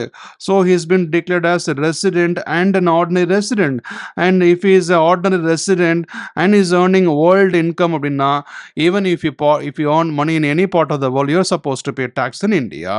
புரிஞ்சுச்சா? சரிங்களா? நெக்ஸ்ட் இயர்ல இருந்து அவருக்கு அப்ளை ஆகும். ஏன்னா 730 இது 2 கண்டிஷனும் சாட்டிஸ்ஃபை ஆகுது. 7 பிபிஒய்ல 730, 10 பிபிஒய்ல இதுவும் சாட்டிஸ்ஃபை ஆகுது. முடிஞ்சுச்சா? அடுத்த கொஸ்டின் போயிடலாமா? இன்னும் ஒரு 15 மினிட்ஸ் டக்கு டக்குன்னு முடிவு பார்க்கலாம்.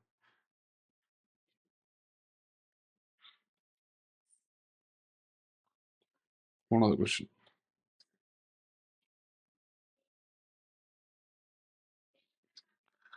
Mr. X is an Australian cricketer has been coming to India for 90 days since 2009 and 10. 2009-10லேருந்து வந்துட்டே இருக்கான். Determine his resident status for the assessment year 2026-27. Would your answer differ if he had come to India for 100 days and 10 days? Okay. Assessment year 2026-27நாலே நமக்கு அப்போ previous year என்னது 2025 and 26 ரைட்டா? அப்போ 2025-26ல 90 days வந்து போயிருக்காரு திமிங்கலம். 90 டேஸ் வந்து போயிருக்காரு.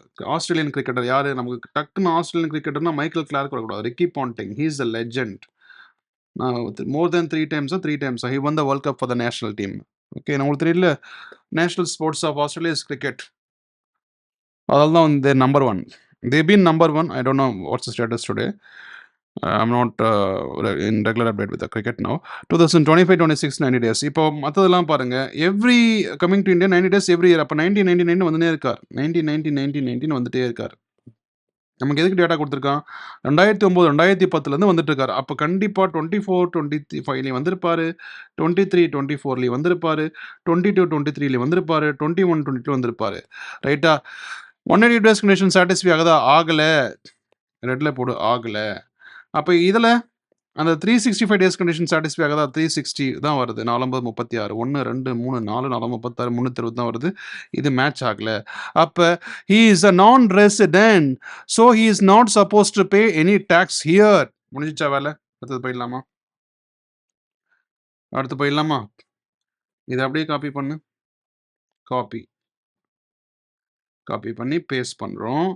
இப்போ தலைவர் என்ன பண்ணுறாரு? 90 டேஸ் வந்தாரா? இப்போ 100 டேஸுக்கு பார்க்குறோம்.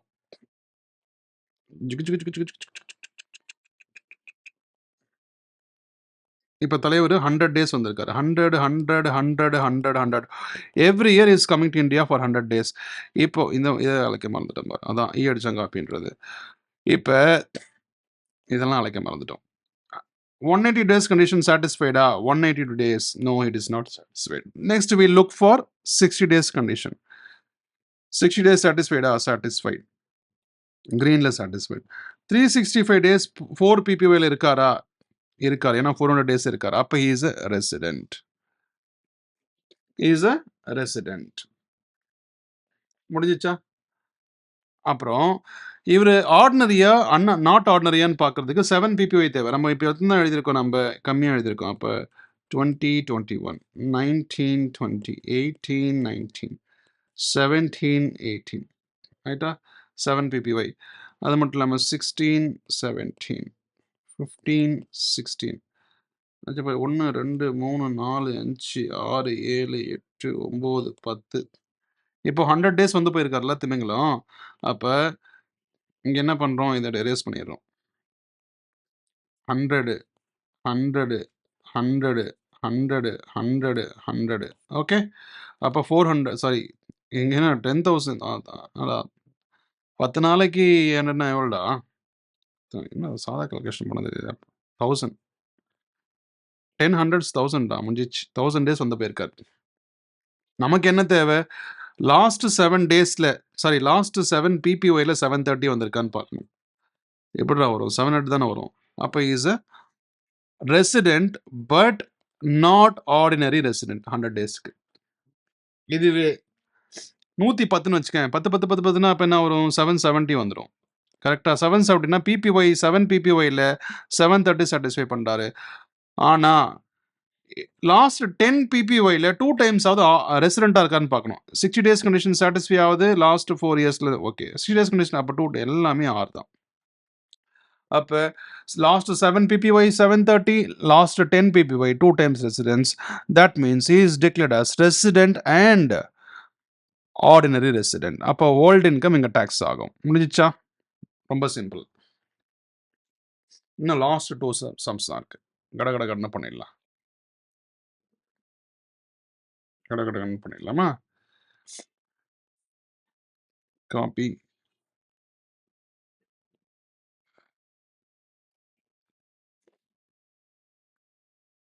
இந்த நோட்ஸ் எல்லாமே நான் டிஸ்கிரிப்ஷன் லிங்க் அட்டாச் பண்ணுறேன்.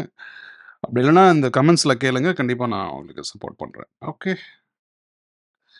During the previous year, 2025, excess of foreign national not being a person of Indian origin visits India for 64 days, determine his residential status assessment 2026-27 on the basis of the following information. During 21-22, X தலைவர் திமிங்கலம் என்ன பண்ணாரு, 365 days வந்து போனார். இப்போ நம்ம 25-26 தான் previous year. அதில் வந்து பார்த்தீங்கன்னா வந்து பார்க்காதீங்க. அதில் if you look at it, foreign national ஓகேவா, 64 டேஸ் வந்திருக்காரு. ஓகே, அப்போது நமக்கு என்ன தேவை, நமக்கு அந்த 7 பிபிஓ தேவை. நமக்கு 7 பிபிஓ என்னன்னு தெரியும், 24, 23, 23, 22, 22, 21, 20, 21, 19, 20, 18, 19, 17, 18, 16, 17, அதிகமாகிடுச்சா, 15, 16, இதுவே 10 வந்துருச்சு. ரைட்டா. இப்போ 21-22 இதுக்கு மட்டும் தலைவர் 365 டேஸ் வந்தார். 21-22க்கு மட்டும் 21-22, 22, 23 மாற்றி எழுதிட்டு நினைக்கிறேன். இது 21-22, அப்போ எல்லாமே தப்பா,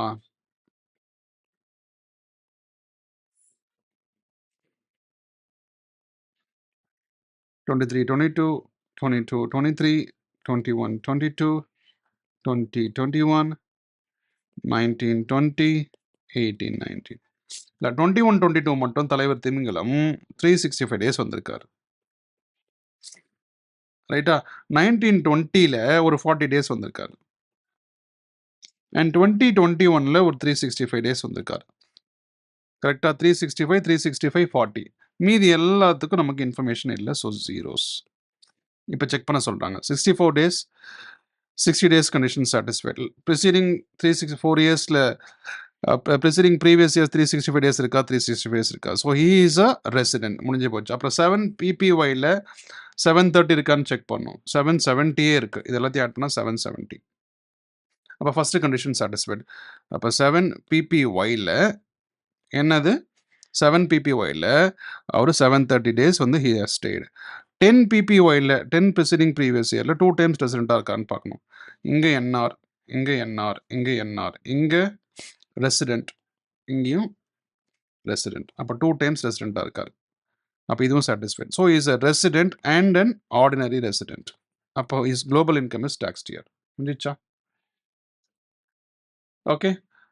very last sum and we got only 2 minutes to go. டக்குன்னு போட்டு பார்க்கலாம்.